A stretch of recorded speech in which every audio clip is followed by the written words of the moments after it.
राम हरे हरे हरे कृष्ण कृष्ण कृष्ण हरे हरे हरे राम राम राम हरे हरे हरे कृष्ण कृष्ण कृष्ण हरे हरे हरे राम राम राम हरे हरे हरे कृष्ण कृष्ण कृष्ण हरे हरे हरे राम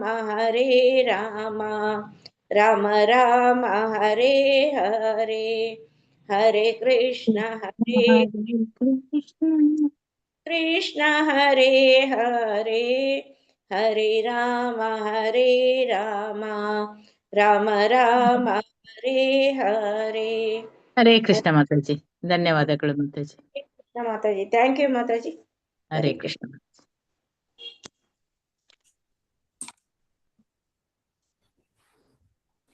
ಹರೇ ಕೃಷ್ಣ. ಧನ್ಯವಾದಗಳು ಮಾತಾಜಿ.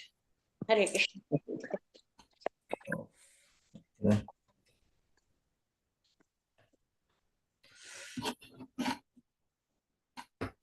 ಮಾತಾಜಿ, ಅದು third canto first chapter ಇದೆಯಾ? ಇದು ನನ್ನ ಹತ್ರ ಇನ್ನೂ ಸಿಗ್ಲಿಲ್ಲ ನನಗೆ ಕನ್ನಡದಲ್ಲಿ. ನಾನು ಇಂಗ್ಲಿಷ್ದೇ ಆಗ್ತೀನಿ ಬಿಡಿ, ಇಲ್ಲಾಂದ್ರೆ ಇಂಗ್ಲಿಷ್ ಟ್ರಾನ್ಸ್ಲೇಷನ್ ಮಾಡಿ. ಈ ಗ್ರೂಪ್ ಅಲ್ಲೇ ಇದೆ ಪ್ರಭುಜಿ. ಇದೇ ಭಕ್ತಿ ವೈಭವ ಗ್ರೂಪ್ ಅಲ್ಲೇ ಇದೆಯಾ? ಹೌದು, ಹಾಕಿದ್ದೀರಿ ನೀವು. ಉಂಟು ಉಂಟು. Third canto first chapter. Third canto first chapter.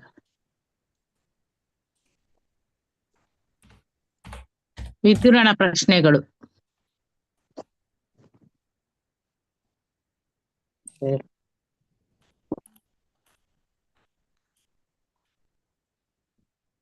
ಇದೇ ಪ್ರಭುಜಿ, ಅದ್ರಲ್ಲಿ ವಿತುರಣ ಪ್ರಶ್ನೆಗಳು ಅಂತ ಹೇಳಿ ಸಿಕ್ಕಿತ್ತ ಪ್ರಭುಜಿ? ಇಲ್ಲ ಮಾತಾಜಿ, ಇಲ್ಲ, ನೋಡ್ತೀನಿ. ನಾನು ಪುನಃ ಹಾಕ್ತೇನೆ ಅದನ್ನೇ ಬೇಕಾದ್ರೆ. ನೀವು ನನಗೆ ಕಳ್ಸಿದ್ದೀರಾ? ಗ್ರೂಪ್ ಅಲ್ಲಿ ಹಾಕಿ ಅಲ್ಲ, ಗ್ರೂಪ್ ಅಲ್ಲಿ ಹಾಕಿದ್ದೇನೆ, ನಿಮಗೂ ಕಳಿಸಿದ್ದೇನೆ. ನಿಮ್ಮದು ಡಿಲೀಟ್ ಆಗಿರ್ಬೋದು. ಸಿಕ್ತು. ಓಕೆ, ಸಿಕ್ತು. ನೀವು ಕಳಿಸಿದ್ದು ಏನಿದೆ ಅಂದ್ರೆ ವಿತರಣ ಪ್ರಶ್ನೆಗಳು ಇದೆ ಮಾತಾಜಿ, ಇದೆ.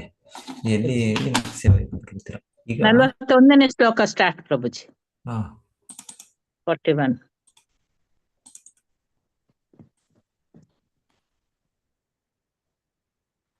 ಮತ್ತೆ ಸೇವತ್ತೆ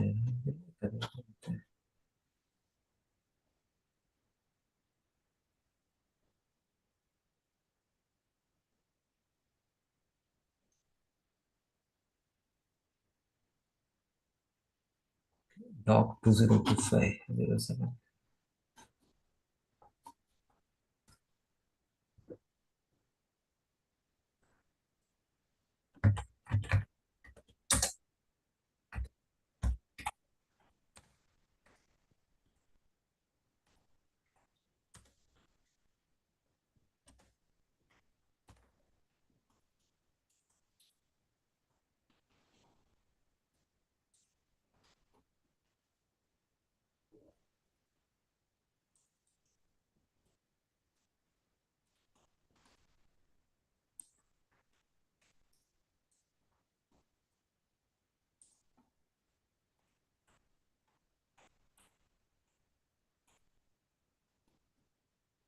ज्ञानतिमिरान्धस्य ज्ञानाञ्जनशलाकया चक्षुरुन्मीलितं येन तस्मै श्रीगुरवे नमः।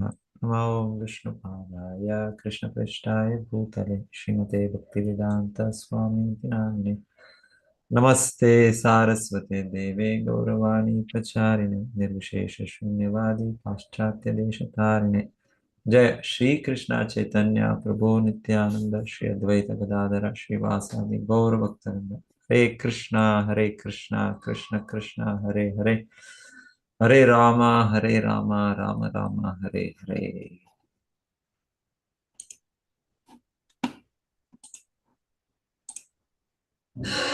ಸೊ ಇಷ್ಟವರೆಗೂ ಈ ಅಧ್ಯಾಯ ನೋಡ್ತಾ ಇರೋದು ವಿದುರರು, ಮಹಾತ್ಮ ವಿದುರರು ದುರ್ಯೋಧನನ ಇದು ಅವಹೇಳನ ಇದನ್ನು ಕೇಳಿ ನಂತರ ಅವರು ಅರಮನೆ ತ್ಯಜಿಸಿ ಅವರು ಯುದ್ಧದಲ್ಲೂ ಮಹಾಭಾರತ ಯುದ್ಧದಲ್ಲೂ ಇರಲಿಲ್ಲ ಅವರು. ಮತ್ತೆ ಎಷ್ಟೋ ವರ್ಷಗಳು ಇಲ್ಲಿ ಕೇಳೋದು ನಾವು, ಎಷ್ಟೋ 20-25 ವರ್ಷನೇ ಅನ್ಸುತ್ತೆ. ಸೊ ಯಾರು ಕಾಣೆ ಆಗಿದ್ದಾರೆ, ಸೊ ಆ ರೀತಿ ಹೇಳ್ಬೋದು. ಇದರವರು ಭೌತಿಕವಾಗಿ ಇಲ್ಲ, ಯಾರಿಗೂ ಯಾರು ಗೊತ್ತಿರೋರು, ಪರಿಚಯ ಇರೋರು ಅಂತ ದೊಡ್ಡ ವ್ಯಕ್ತಿ, ಮಂತ್ರಿ, ಪಾಂಡುವಂಶ ಕುರುವಂಶದಲ್ಲಿರೋರು. ಸೊ ಅವರು ಇಲ್ಲ ಅಂದ್ರೆ ಅವರು ಅದನ್ನು ಅವರು ಆಧ್ಯಾತ್ಮಿಕ ಪ್ರೇರೇಪಣೆ ತಗೊಂಡು ಅವರು ವನಪ್ರಸ್ಥ. ಸೊ ಆ ರೀತಿಯಲ್ಲವರು ಎಲ್ಲ ತೀರ್ಥಗಳನ್ನು, ಎಲ್ಲ ತೀರ್ಥಕ್ಷೇತ್ರಗಳಂದ್ರೆ ಮುಖ್ಯವಾಗಿ ಅಲ್ಲಿ ತೀರ್ಥಕ್ಷೇತ್ರ, ಅಲ್ಲಿರುವ ಭಕ್ತರ ಸಂಘ ಪಡೆಯಿತು. ಅದು ಮುಖ್ಯ ತೀರ್ಥಕ್ಷೇತ್ರದ ಉದ್ದೇಶ. ಅಂದ್ರೆ ಇನ್ನೇನು ಇಲ್ಲ. ತೀರ್ಥಕ್ಷೇತ್ರದ ಉದ್ದೇಶ ಅಂದ್ರೆ ನಾವು ಹೋಗ್ತಾ ಇದ್ದೀವಿ ಅಂದ್ರೆ ಅಲ್ಲಿ ನೋಡಕ್ಕೆ, ಸೊ ಅಲ್ಲೇನಿಲ್ಲ. ಭಕ್ತರು ಇಲ್ಲಿ ಪ್ರೋಗ್ರಾಮ್ ಹೇಳ್ತಾ ಇದ್ದು, ಎಷ್ಟೋ ಕಡೆ ಹೋಗ್ತೇವೆ ನಾವು, ತೀರ್ಥಕ್ಷೇತ್ರಗಳಲ್ಲಿ ಹೋಗ್ತೇವೆ, ಅಲ್ಲಿ ದೇವಸ್ಥಾನಗಳು ನೋಡ್ತೇವೆ, ಆದ್ರೆ ಅಲ್ಲಿ ಆ ರೀತಿಯ ಭಗವಂತನ ಸೇವೆ ಆ ದೇವಾಲಯಗಳಲ್ಲಿ ನಡೆಯೋದಿಲ್ಲ. ಸೊ ಹಾಗೆ ಏನು ಆ ರೀತಿಯಲ್ಲಿ ದಿವ್ಯ ಕ್ಷೇತ್ರಗಳದು, ಆದ್ರೆ ಏನ್ ಮಾಡೋದು, ಅಲ್ಲಿರುವ ಈಗ ಅನುಯಾಯಿಗಳು, ಅಲ್ಲಿರುವ ಒಂದು ಪಾಂಡಾಸ್, ಅಲ್ಲಿರುವ ಅವರು ಆ ಒಂದು ಇದರಲ್ಲಿಲ್ಲ. ಅವರು ವೈಯಕ್ತಿಕವಾಗಿ ಒಂದು ಅಭ್ಯಾಸ, ಮತ್ತೆ ಅವರು ಆ ರೀತಿ ಭಗವಂತನ ಸೇವೆಯಲ್ಲಿ ಇಲ್ಲ. ಸೊ ಹಾಗೆ ಈ ತರ ತೀರ್ಥಕ್ಷೇತ್ರಗಳು ಈ ತರ ನಾವು ಅಲ್ಲಿ ಹೋದೆ, ಇಲ್ಲೂ ಹೋದೆ, ಅಲ್ಲೂ ನಮಸ್ಕಾರ ಮಾಡಿದೆ, ಇದು ನೋಡಿದೆ, ನಾವು ಏನ್ ಪ್ರಯೋಜನ ಇದ್ರೆ ಆಕ್ಚುಲಿ ಏನಂದ್ರೆ ನಾವು ತೀರ್ಥಕ್ಷೇತ್ರ ಮುಖ್ಯ ಉದ್ದೇಶ ಅಂದ್ರೆ ಅಲ್ಲಿ ಭಕ್ತರ ಸಂಘ ಪಡೆಯೋದಲ್ಲ, ಭಕ್ತರ ಸಂಘ. ಅದರಿಂದ ನಾವು ಶ್ರವಣ ಮಾಡಿ ನಾವು ಭಕ್ತಿಯಲ್ಲಿನ ದೃಢವಾಗೋದು. ನಾವು ಇಲ್ಲಾಂದ್ರೆ ನಾವು ಸುಮ್ಮನೆ ಓಡ್ತಾ ಇರ್ತೀವಿ, ಇಲ್ಲಿ ಅಲ್ಲಿಂದ ಇಲ್ಲಿ, ಇಲ್ಲಿಂದ ಅಲ್ಲಿ, ಇಲ್ಲಿಂದ ಅಲ್ಲಿ. ಅದು ಅಲ್ಲ ತೀರ್ಥಕ್ಷೇತ್ರದ್ದು. ಅದು ನೋಡಿದ್ವಿ, ಇದು ನೋಡಿದ್ವಿ, ಅದಲ್ಲ. ಸೊ ಎನಿವೆ, ಇವರು ವಿದುರರು ಹಾಗೆ ಎಷ್ಟೋ ಜನ ಭಕ್ತರ ಸಂಘ ಮಾಡಿದ್ರು.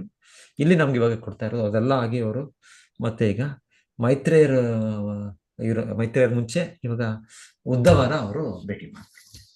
ಅದು ಇಲ್ಲಿ ಕೇಳ್ತಾರೆ. ಇಲ್ಲಾಂದ್ರೆ ಅವರು ಇಷ್ಟು ವರ್ಷ ಕಾಲ ಅವರು ಎಷ್ಟೋ ಜನ ಭಕ್ತರ ಜೊತೆಗೆ ಸಂಘ ಮಾಡಿ ಅವರಿನ್ನ ಭಗವಂತನ ದಿವ್ಯಗಳನ್ನು ಕೇಳಿದ್ರು. ಈಗ ಉದ್ಧವರ ಕೇಳ್ತಾ ಇದ್ದಾರೆ, ನಂತರ ಮೈತ್ರೇಯರಿಂದ ಕೇಳ್ತಾರೆ. ಇಲ್ಲಾಂದ್ರೆ ಅವರು ಸಂಪೂರ್ಣ ಪ್ರಯಾಣ ಫುಲ್ ಉದ್ದಕ್ಕೂ ಅದೇ ತೀರ್ಥಕ್ಷೇತ್ರ ಅಂದ್ರೆ ಅಷ್ಟೇ. ಅವರು ತೀರ್ಥಯಾತ್ರೆ ಅಂದ್ರೆ ಅದೇ, ತೀರ್ಥಗಳ ಸ್ಥಾನಗಳಲ್ಲಿ ಹೋಗೋದು, ಅದು ಉದ್ದೇಶ. ಏನಿವೆ ಇಲ್ಲಿ ನಾವು ಕೇಳೋದು, ಈಗ ಉದ್ಧವರನ್ನ ಅವರು ಭೇಟಿ ಮಾಡಿದ ತಕ್ಷಣ ಮೊದಲಿಗೆ ಅವರು ಆಕ್ಚುಲಿ ಅಷ್ಟೊತ್ತಿಗೆ ಅವ್ರಿಗೆ ವಿಷಯ ತಿಳಿದಿತ್ತು. ಪ್ರವಾಸ ಕ್ಷೇತ್ರಕ್ಕೆ ಬಂದಾಗ್ಲೇ ಅವ್ರಿಗೆ ತಿಳಿದಿತ್ತು ಕೃಷ್ಣ ತನ್ನ ಎಲ್ಲ ಯದುವಂಶ ಎಲ್ಲರನ್ನು ಕಳಿಸ್ಬಿಟ್ಟಿದ್ದಾನೆ. ಆ ವಿಷಯವನ್ನು ಕೇಳಿದ್ರು ಅವರು. ಆದ್ರೂ ಕೂಡ ಅವರು ಹೇಳ್ತಾರೆ, ಅವರು ಅದನ್ನ ಮತ್ತೆ ಉದ್ಧವ ಭೇಟಿ ಮಾಡಿದಾಗ ಅದೇ ಕೇಳ್ತಾ ಇದ್ದಾರೆ. ಯಾಕಂದ್ರೆ ಅದೊಂದು ರೀತಿ ಅದು ಭಗವಂತನು ಗೊತ್ತಿದ್ರು ಕೂಡ ಇನ್ನ ಅವರೇ ವಸುದೇವ ಹೇಗಿದ್ದಾರೆ, ಬಲರಾಮ ಹೇಗಿದ್ದಾರೆ, ಅನಿರುದ್ಧ ಹೇಗಿದ್ದಾರೆ, ಪ್ರದ್ಯುಮ್ನ ಹೇಗಿದ್ದಾರೆ, ಮತ್ತೆ ಅವ್ರ ಬಗ್ಗೆ ಕೇಳಿದ್ರು. ಎಲ್ಲ ಕೇಳಿ ಮತ್ತೆ ಇವಾಗ ಧೃತರಾಷ್ಟ್ರನ ಬಗ್ಗೆ ಇವಾಗ ನಾವು ಕೇಳ್ತಾ ಇರೋದು. ಇವತ್ತು 41ನೇ ಶ್ಲೋಕದಿಂದ ಧೃತರಾಷ್ಟ್ರನ ಬಗ್ಗೆ ಆ ರೀತಿ ಅವ್ರು ವಿಚಾರಿಸ್ಲಿಲ್ಲ. ಅವ್ರು ಹೇಗಿದ್ದಾರೆ ಅಂತ ವಿಚಾರಿಸ್ತಾ ಇಲ್ಲ. ಅವ್ರಿಗೆ ಗೊತ್ತು ಅವ್ರ ಧೃತರಾಷ್ಟ್ರನ ಗತಿ ಏನು ಅಂತ ಗೊತ್ತು. ಹಾಗೆ ಅವ್ರ ಬಗ್ಗೆ ಅವ್ರು ಕೇಳೋದು ಇಲ್ಲಿ ಸೌಮ್ಯಾನುಶೋಚೆ ತಮದ ಪತಂತಂ ಭ್ರಾತ್ರೆ ಪರೇತಾಯ ವಿದುದ್ರುಹೇಯ ನಿರ್ಯಾಪಿತೋ ಯೇನ ಸಹೃತ್ಸ್ವಪುರ್ಯ ಅಹಂ ಸ್ವಪುತ್ರಾನ್ ಸಮನುವ್ರತೇನ. ಅರ್ಥ ಏನಂದ್ರೆ, ಎಲೈ ಸೌಮ್ಯನೇ, ಮರಣ ಹೊಂದಿದ ತನ್ನ ಸಹೋದರನ ವಿರುದ್ಧ ಬಂಡಾಯವಿದ್ದ ಅವನ ಧೃತರಾಷ್ಟ್ರ ಸಲುವಾಗಿ ನಾನು ಶೋಕಿಸುತ್ತೇನೆ. ನಾನು ಪ್ರಾಮಾಣಿಕವಾಗಿ ಅವನ ಹಿತೈಷಿಯಾಗಿದ್ದರೂ ಅವನು ನನ್ನನ್ನು ತನ್ನ ಮನೆಯಿಂದ ಹೊರದೂಡಿದ, ಏಕೆಂದರೆ ಅವನು ತನ್ನ ಪುತ್ರರ ಕಾರ್ಯವಿಧಾನವನ್ನೇ ಒಪ್ಪಿ ಅನುಸರಿಸಿದ. ಸೊ ಹಾಗೆ ಇವರಿಗೆ ಯಾರು ಧೃತರಾಷ್ಟ್ರ ಅವರು ಕೆಳಗೆ ಹೋಗ್ತಾ ಇದ್ದಾರೆ. 2 ಪಥಗಳು, ಒಂದು ನಾವು ಮಾನವ ಜನ್ಮದಿಂದ ಮೇಲೆ ಹೋಗ್ಬೋದು, ಇನ್ನೊಂದು ನಾವು ಕೆಳಗೆ ಹೋಗ್ಬೋದು. ಹೇಳ್ತಾರೆ, ಇದೊಂಥರ ಒಂದು ಸಲ ಎಲ್ಲರೂ ನಾವು ರಸ್ತೆ ಬದಿಯಲ್ಲಿ ಹೋಗ್ತೇವೆ, ಹೋಗಿ ನಿಂತ್ಕೊಳ್ತೇವೆ, 2 ರೋಡ್ ಇದೆ, ಎಲ್ಲಿ ಹೋಗೋದು ನಾವು, ಈಚೆ ಹೋಗೋದಾ ಆಚೆ ಹೋಗೋದಾ? ಈಗ ಮಧ್ಯ ಜಂಕ್ಷನ್, ಎಲ್ಲೋ ಒಂದು ಹೋಗ್ಬೇಕು, ಈಗ ಫುಲ್ ಬಿಸಿ ಜಂಕ್ಷನ್ ಇದು. ಈ ಜಂಕ್ಷನ್ ಎಲ್ಲೋ ಒಂದು ಕಡೆ ಹೋಗ್ಬೇಕು, ಆಚೆ ಹೋಗ್ಬೇಕು, ಈಚೆ ಹೋಗ್ಬೇಕು. ಹಾಗೆ ಮಾನವ ಜನ್ಮಕ್ಕೆ ಬಂದ್ಬಿಟ್ಟಿದ್ದೇವೆ ನಾವು. ಹೇಗೆ ಹೋಗ್ತಾ ಇರೋ, ಈ ಕಡೆ ಹೋಗೋಣ ಆ ಕಡೆ ಹೋಗೋಣ. ಈ ಕಡೆ ಒಂದು ಹೇಳ್ತಾರೆ ಮತ್ ಸೇವಾಂ ದ್ವಾರಂ ಆಹು ವಿಮುಕ್ತೇಸ್ ಅಂತ ಹೇಳ್ತಾರೆ. ಒಂದು ಅಲ್ಲಿ ದಾರಿ ಇದೆ, ಒಂದು ಬಾಗಿಲಿದೆ, ಒಂದು ಅಲ್ಲಿ ಇದಿದೆ, ನಮಗೆ ಫಾಸ್ಟ್ ಟ್ಯಾಗ್ ಅದಿದೆ, ಇದಾಕಿದ್ದಾರೆ ಅಲ್ಲಿ ಹೈವೇ, ಅಲ್ಲಿ ಹೋಗಕ್ಕೆ ದಾರಿ. ಸೊ ಆ ಕಡೆ ಹೋಗ್ಬೇಕು ಅಂದ್ರೆ ಅದು ಮಹತ್ ಸೇವಾ ಮಾಡ್ತಾ ಅದು ಓಪನ್ ಆಗುತ್ತೆ. ಇನ್ನೊಂದು ಮಹತ್ ಸೇವಾ ದ್ವಾರಂ ಅವರು ಮತ್ತೆ ತಮೋದ್ವಾರಂ ಯೋಷಿತಾಂ ತನ್ನ ಸಂಗಿ ಸಂಘ. ಇನ್ನೊಂದು ತಮೋದ್ವಾರ, ನರಕಕ್ಕೆ ಹೋಗುವ ಬಾಗಿಲಿದೆ. ಸೊ ಈ ಮಹತ್, ನಾವು ಶುದ್ಧ ಭಕ್ತರು, ಅವರ ಆಚಾರ್ಯರು, ಅವರ ಸೇವೆ ಮಾಡ್ತಾ ನಾವು ಈ ಒಂದು ಈ ಭೌತಿಕ ಪ್ರಪಂಚದಿಂದ ವೈಕುಂಠ ಹೋಗೋ ಇದರ ಮಾರ್ಗವನ್ನು ಹಿಡಿಬಹುದು. ಇಲ್ಲ ನಾವು ಮಾಡದೇ ಇದ್ರೆ ನಮಗೆ ಈ ಕಡೆ ಎಂಟ್ರಿ ಇದೆ, ಈ ಕಡೆ ನರಕಕ್ಕೆ ಹೋಗೋ ಇನ್ನೊಂದು ಎಂಟ್ರಿ. ಯೋಷಿತಾಂ ತಮೋದ್ವಾರಂ ಯೋಷಿತಾಂ ಸಂಗಿ ಸಂಘಂ. ಯೋಷಿತಾಂ ಅಂದ್ರೆ ಯಾವುದು ಇಂದ್ರಿಯ ಸುಖಕ್ಕೆ ನನಗೆ ಇಂದ್ರಿಯ ವಸ್ತು ಇದೆ. ಸೊ ಗಂಡಸಿಗೆ ಮುಖ್ಯವಾಗಿ ಅಂದ್ರೆ ಹೆಣ್ಣು, ಸೊ ಆ ರೀತಿಯಲ್ಲಿ ಯೋಷಿತ್ ಅಂದ್ರೆ ಹೆಣ್ಣು ಅಂತ, ಹೆಂಗಸರಿಗೆ ಗಂಡಸು, ಅದು ಕೂಡ ಉಲ್ಟಾ ಕೂಡ ಇದೆ. ಸೊ ಜೊತೆಗೆ ಅಲ್ಲಿಂದ ಸ್ಟಾರ್ಟ್ ಆಗುತ್ತೆ. ಪುಂಸಾ ಸ್ತ್ರೀಯ ಮಿಥುನಿ ಭಾವಮೇತ ತಯೋ ಮಿಥೋ ಹೃದಯ ಗ್ರಂಥಿ ಮಾಹು. ಸೊ ಹೀಗೆ ಇದು ಪ್ರಪಂಚದಲ್ಲಿ ಹೇಗೆ ಬಂಧನ, ಹೇಗೆ ನಾವು ನಮ್ಮ ನರಕದ ಕಡೆಗೆ ನಮ್ಮ ದಾರಿ, ಒಂದು ಭಗವದ್ಧಾಮಕ್ಕೆ ದಾರಿ, ಇನ್ನೊಂದು ಭೌತಿಕ ಇಂದ್ರಿಯ ಸುಖದ ಈ ಕಡೆ ದಾರಿ. ಸೊ ಇವರಿಗೆ ಗೊತ್ತು, ಇವರಿಗೆ ಧೃತರಾಷ್ಟ್ರನು ಭೌತಿಕ ಜಗತ್ತಿನಲ್ಲೇ ಯಾವಾಗಲೂ ಇದ್ದದ್ದು, ಭೌತಿಕ ಜಗತ್ತಿನ ವಿಷಯಗಳಲ್ಲೇ, ಇಂದ್ರಿಯ ಸುಖದಲ್ಲೇ, ಇಂದ್ರಿಯ ಆಸಕ್ತಿಯೇ ಇರೋ ವ್ಯಕ್ತಿ. ಸೊ ಹಾಗಾಗಿ ಏನ್ ಕೇಳೋದು ಅವ್ರ ಬಗ್ಗೆ, ಅವನು ಅವರ ಇದು ಕೆಳಗೆ ನಾವು ಕೇಳ್ತೀವಲ್ಲ, ಅದೇ ಹೇಳೋದು, ಒಬ್ಬರು ಕಥೆಶೀಲ ಪ್ರಭುಪಾದ ಹೇಳೋದು, ಯಾರೋ ಒಬ್ಬ ಸಾಧು ಪುರುಷರು ಬಂದಾಗ 4 ಜನನ ಭೇಟಿ ಮಾಡ್ತಾರಂತೆ ಇವರು. ಸೊ 4 ಜನನ ಭೇಟಿ ಮಾಡೋದ್ರಿಗೆ ಒಬ್ಬೊಬ್ರು ಒಂದೊಂದು ರೀತಿ ಆಶೀರ್ವಾದ ಕೊಡ್ತಾರಂತೆ. ಅವರೊಬ್ಬ ಯಾರು ಫಸ್ಟ್ ಯಾರೋ ರಾಜಪುತ್ರನ ನೋಡ್ತಾರೆ ಅನ್ಸುತ್ತೆ ಅವರು. ರಾಜಪುತ್ರ ನೋಡಿದ್ರೆ ಅವ್ರಿಗೆ ಚಿರಂಜೀವ ಅಂದ್ರೆ ತುಂಬಾ ವರ್ಷ ಬದುಕು ನೀವು ಅವ್ರಿಗೆ. ಇನ್ನೊಬ್ಬರು ಯಾರೋ ಬ್ರಹ್ಮಚಾರಿ, ಯಾರೋ ತಪಸ್ಸಿಯಲ್ಲಿದ್ದಾರೆ, ಭಕ್ತಿ ಕಾರ್ಯಗಳು ಪ್ರಯತ್ನ ಮಾಡ್ತಾ ಇದ್ದಾರೆ ಆಚಾರ್ಯರ ಇವರ ಗುರುವಿನ ಇದನ್ನ ಪಾಲನೆ ಮಾಡ್ಲಿಕ್ಕೆ. ಸೊ ಅವ್ರಿಗೆ ಹೇಳ್ತಾರೆ ಮಾಜೀವ ಅಂತ ಹೇಳ್ಬಿಡ್ತಾರೆ. ಮಾಜೀವ ಅಂದ್ರೆ ನೀನು ಬದುಕ್ಬೇಡ, ನೀನು ಈಗಲೇ ಸಾಯಿ ನೀನು. ಅವ್ರಿಗೆ ಆಶೀರ್ವಾದಿಸೋದು. ಆಶೀರ್ವಾದ ಏನಂದ್ರೆ ಈಗಲೇ ಸಾಯಿ ನೀನು, ಜಾಸ್ತಿ ದಿವಸ ಬದುಕ್ಬೇಡ ನೀನು. ಇವ್ರಿಗೆ ರಾಜಪುತ್ರನಿಗೆ ಚಿರಂಜೀವ, ತುಂಬಾ ವರ್ಷ ಬದುಕಬೇಕು. ಹಾಗೆ ಮತ್ತೆ ಇನ್ನೊಬ್ಬರು ಯಾರೊಬ್ರು ಕಸಾಯಿ ಅಂದ್ರೆ ಯಾರು ಮಾಂಸ ಇದನ್ನು ವ್ಯಾಧನೋ ಇಲ್ಲೊಂದ್ ರೀತಿ ಮಾಂಸವನ್ನು ಮಾರಾಟ ಮಾಡೋ ವ್ಯಕ್ತಿನೋ ಯಾರು. ಏನ್ ಹೇಳ್ಬೇಕು ಕನ್ನಡದಲ್ಲಿ ನಾವು ಅವ್ರಿಗೆ? ಬುಚ್ಚರ್ಗೆ ಹೇಳ್ತೀವಿ ಕನ್ನಡದಲ್ಲಿ. ಏನ್ ಪದ ಅದಕ್ಕೆ? ವ್ಯಾಧ ಅಂದ್ರೆ ಏನು? ವ್ಯಾಧ ಅಂದ್ರೆ ವ್ಯಾಪಾರ ಮಾಡುವವರು. ಅದೇ ಅದಕ್ಕೆ ವ್ಯಾಧಾನೆ ಅಂತ ಹೇಳೋ ಮಾತಾಜಿ. ಹೌದು, ವ್ಯಾಧ, ಒಂದು ಧರ್ಮ ವ್ಯಾಧ ಅಂತ ಒಂದು ಕತೆ ಇದೆ, ನಾನು ಒಂದ್ಸಲ ಕೇಳಿದ್ದೆ. ಏನದು ಎಷ್ಟು ಮಟ್ಟಿಗೆ ಅದು ಟ್ವಿಸ್ಟಿಂಗ್ ಗೊತ್ತಿಲ್ಲ. ಸೇನಿವೆ ವ್ಯಾಧ. ಸೊ ಇಲ್ಲಿ ಹೇಳ್ತಾರೆ ಅವ್ರು ಹೇಳೋದು ಮಾಜೀವ ಮಾಮರ ಅಂದ್ರೆ ನೀನು ಬದುಕಲು ಬೇಡ, ನೀನು ಸಾಯಲು ಬೇಡ ನೀನು. ಮತ್ತೆ ಇವರಿಗೆ ಕೊನೆಗೆ ಯಾರೋ ಇನ್ನೊಬ್ರು ಶುದ್ಧ ವ್ಯಕ್ತಿ ಇರ್ತಾರೆ, ಯಾರೋ ಭಕ್ತರು ಇರ್ತಾರೆ. ಸೊ ಅವ್ರ ನೋಡಿದ ತಕ್ಷಣ ಅವ್ರಿಗೆ ಜೀವೋವ ಮರೋವ, ನೀವು ಬದುಕಿದ್ರು ಒಂದೇ, ನೀವು ಸತ್ರು ಒಂದೇ, ನಿಮಗೆ ಏನ್ ತೊಂದರೆ ಇಲ್ಲ, ಎಲ್ಲವೂ ಕೂಡ ನೀವು ವೈಕುಂಠ. ಹಾಗೆ ವಿಶ್ವಂ ಪೂರ್ಣ ಸುಖಾಯತೆ. ಸೊ ಅವರಾಗಲೇ ಪರಿಪೂರ್ಣತೆ ಹಂತದಲ್ಲಿದ್ದಾರೆ. ಯಾರು ಸಾಧು ಪುರುಷರು ಬಂದಿದ್ದಾರೆ ಅದೇ ರೀತಿ ಅವರು ಕೂಡ ಇನ್ನೊಬ್ಬ ವ್ಯಕ್ತಿ.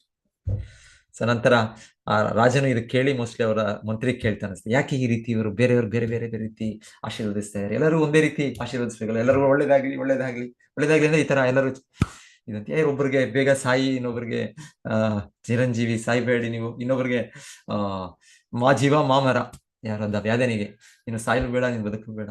ರೀತಿ ಯಾಕೆಂದ್ರೆ ಅವರವರ ಚಟುವಟಿಕೆಗಳು ಅವರವರಿಗೆ ಹಿಂದೆ ಬರುತ್ತೆ. ಸೊ ಹಾಗೆ ಅದ್ರ ಮೇಲೆ ಅವರು ಹಾಗೆ ಹೇಳೋದು. ಧೃತರಾಷ್ಟ್ರನ ಬಗ್ಗೆ ಹೇಳ್ಬೇಕು ಅಂದ್ರೆ ಅವ್ರು ಆತ್ಮಹತ್ಯೆ ಮಾಡ್ಕೊಳ್ತಾ ಇದ್ದಾರೆ. ಭೌತಿಕ ಸುಖ ಇಂದ್ರಿಯ ಸುಖದ ನಾವು ಮಗ್ನವಾಗಿದ್ರೆ ನಮ್ಮನ್ನೇ ಕೊಲ್ಲೋದು ನಾವು. ಈ ಇರುವಾಗ ವ್ಯಕ್ತಿ ಖಂಡಿತವಾಗಿ ನರಕಕ್ಕೆ ಹೋಗ್ತಾ ಇದ್ದಾರೆ. ಅವ್ರ ಬಗ್ಗೆ ಏನ್ ಕೇಳೋದೇನಿದೆ, ಏನ್ ಹೇಳೋದಿದೆ ತುಂಬಾ. ಅದು ನನ್ನ ಅಣ್ಣ ಕೂಡ ಅವರು. ಸೊ ನನಗೆ ತುಂಬಾ ನೋವಾಗುತ್ತೆ. ಇಷ್ಟೇ ಆದ್ರೂ ಅಣ್ಣ. ಹಾಗೆ ಏನ್ ಮಾಡೋದು? ಸೊ ಇನ್ನ ಮುಂದೆ ಪ್ರಭುಪಾದರು ಹೇಳ್ತಾರೆ, ವಿದುರರಿಗೆ ಧೃತರಾಷ್ಟ್ರನ ಸಂಘ ಸಿಕ್ತು, ಆದ್ರೆ ಅವ್ರು ಬದಲಾಗಿ. ಧೃತರಾಷ್ಟ್ರನ ಸಂಘ ಎಷ್ಟು ದುಸ್ಸಂಗ, ಆದ್ರೆ ವಿದುರರು ಅದರಿಂದ ಅವ್ರಿಗೆ ಎಫೆಕ್ಟ್ ಆಗ್ಲಿಲ್ಲ. ಅವರು ಭಗವಂತನ ಶುದ್ಧ ಭಕ್ತರು, ಮಹಾತ್ಮರು, ಅವರು ಹಾಗೆ ಅಂತಿದ್ರು. ಕೊನೆಗೆ ಧೃತರಾಷ್ಟ್ರನ ಬದಲು ಮಾಡ್ತಾರೆ. ಮತ್ತೆ ನೋಡ್ತೇವೆ, ಮುಂದೆ ನೋಡ್ತೇವೆ ಮತ್ತೆ ಅವರು ಅಟ್ಲೀಸ್ಟ್ ಅವ್ರಿಗೆ ಬ್ರಹ್ಮ ಇದರಲ್ಲಿ ಒಂದಾಗೋದಕ್ಕೆ ಅವ್ರಿಗೆ ಲೀನವಾಗೋದ ರೀತಿ ಅವ್ರಿಗೆ ಸಹಾಯ ಮಾಡ್ತಾರೆ. ಈಗ ಈ ಶ್ಲೋಕದಲ್ಲಿ ಅವ್ರಿಗೆ ಧೃತರಾಷ್ಟ್ರನಿಗೆ ಏನು ಕೇಳೋದು, ಏನು ಅವ್ರ ಬಗ್ಗೆ ಏನು ಕೇಳೋದು, ಎಲ್ಲವೂ ಕೂಡ ಅಂಧಕಾರವೇ ಅಂಧಕಾರವೇ ಅಂಧಕಾರ. ಇನ್ನೊಬ್ರು ಒಂದ್ಸಲ ಹೇಳ್ತಾರೆ, ಶಿಲ ಪ್ರಭುಪಾದರು ಎಲ್ಲೋ ಯಾರಿಗೋ ಎಲ್ಲಿ ಶಿಲಪ್ರಭುಪಾದ ಎಲ್ಲಿ ಯಾರೋ ಹೇಳೋದು, ಯಾರೋ ಒಬ್ಬ ಭಕ್ತರೆ, ನಾವು ಭಕ್ತರೆ ನೋಡ್ಬಿಟ್ಟು ಆ ಶಿಲಪ್ರಭುಪಾದ ನೋಡಿಸ್ಕೊಂಡು ಕತ್ಕೊಳ್ತೇನೆ.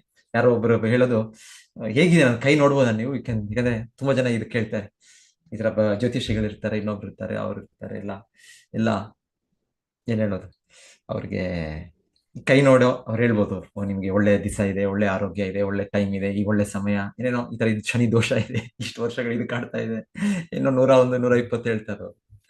ಸೊ ಯಾರೋ ಹಾಗೆ ಪ್ರಭುಪಾದನ ಭೇಟಿ ಮಾಡೋದು ಬಂದು ನನ್ನ ಕೈನ ನೋಡಿ ಹೇಳ್ಬೋದಾ ನೀವು ಕೈ ಗುಣ ಏನು. ಸೊ ಪ್ರಭುಪಾದರು ಎಲ್ಲ ನೋಡಿ ವೆರಿ ವೆರಿ ಬ್ಯಾಡ್.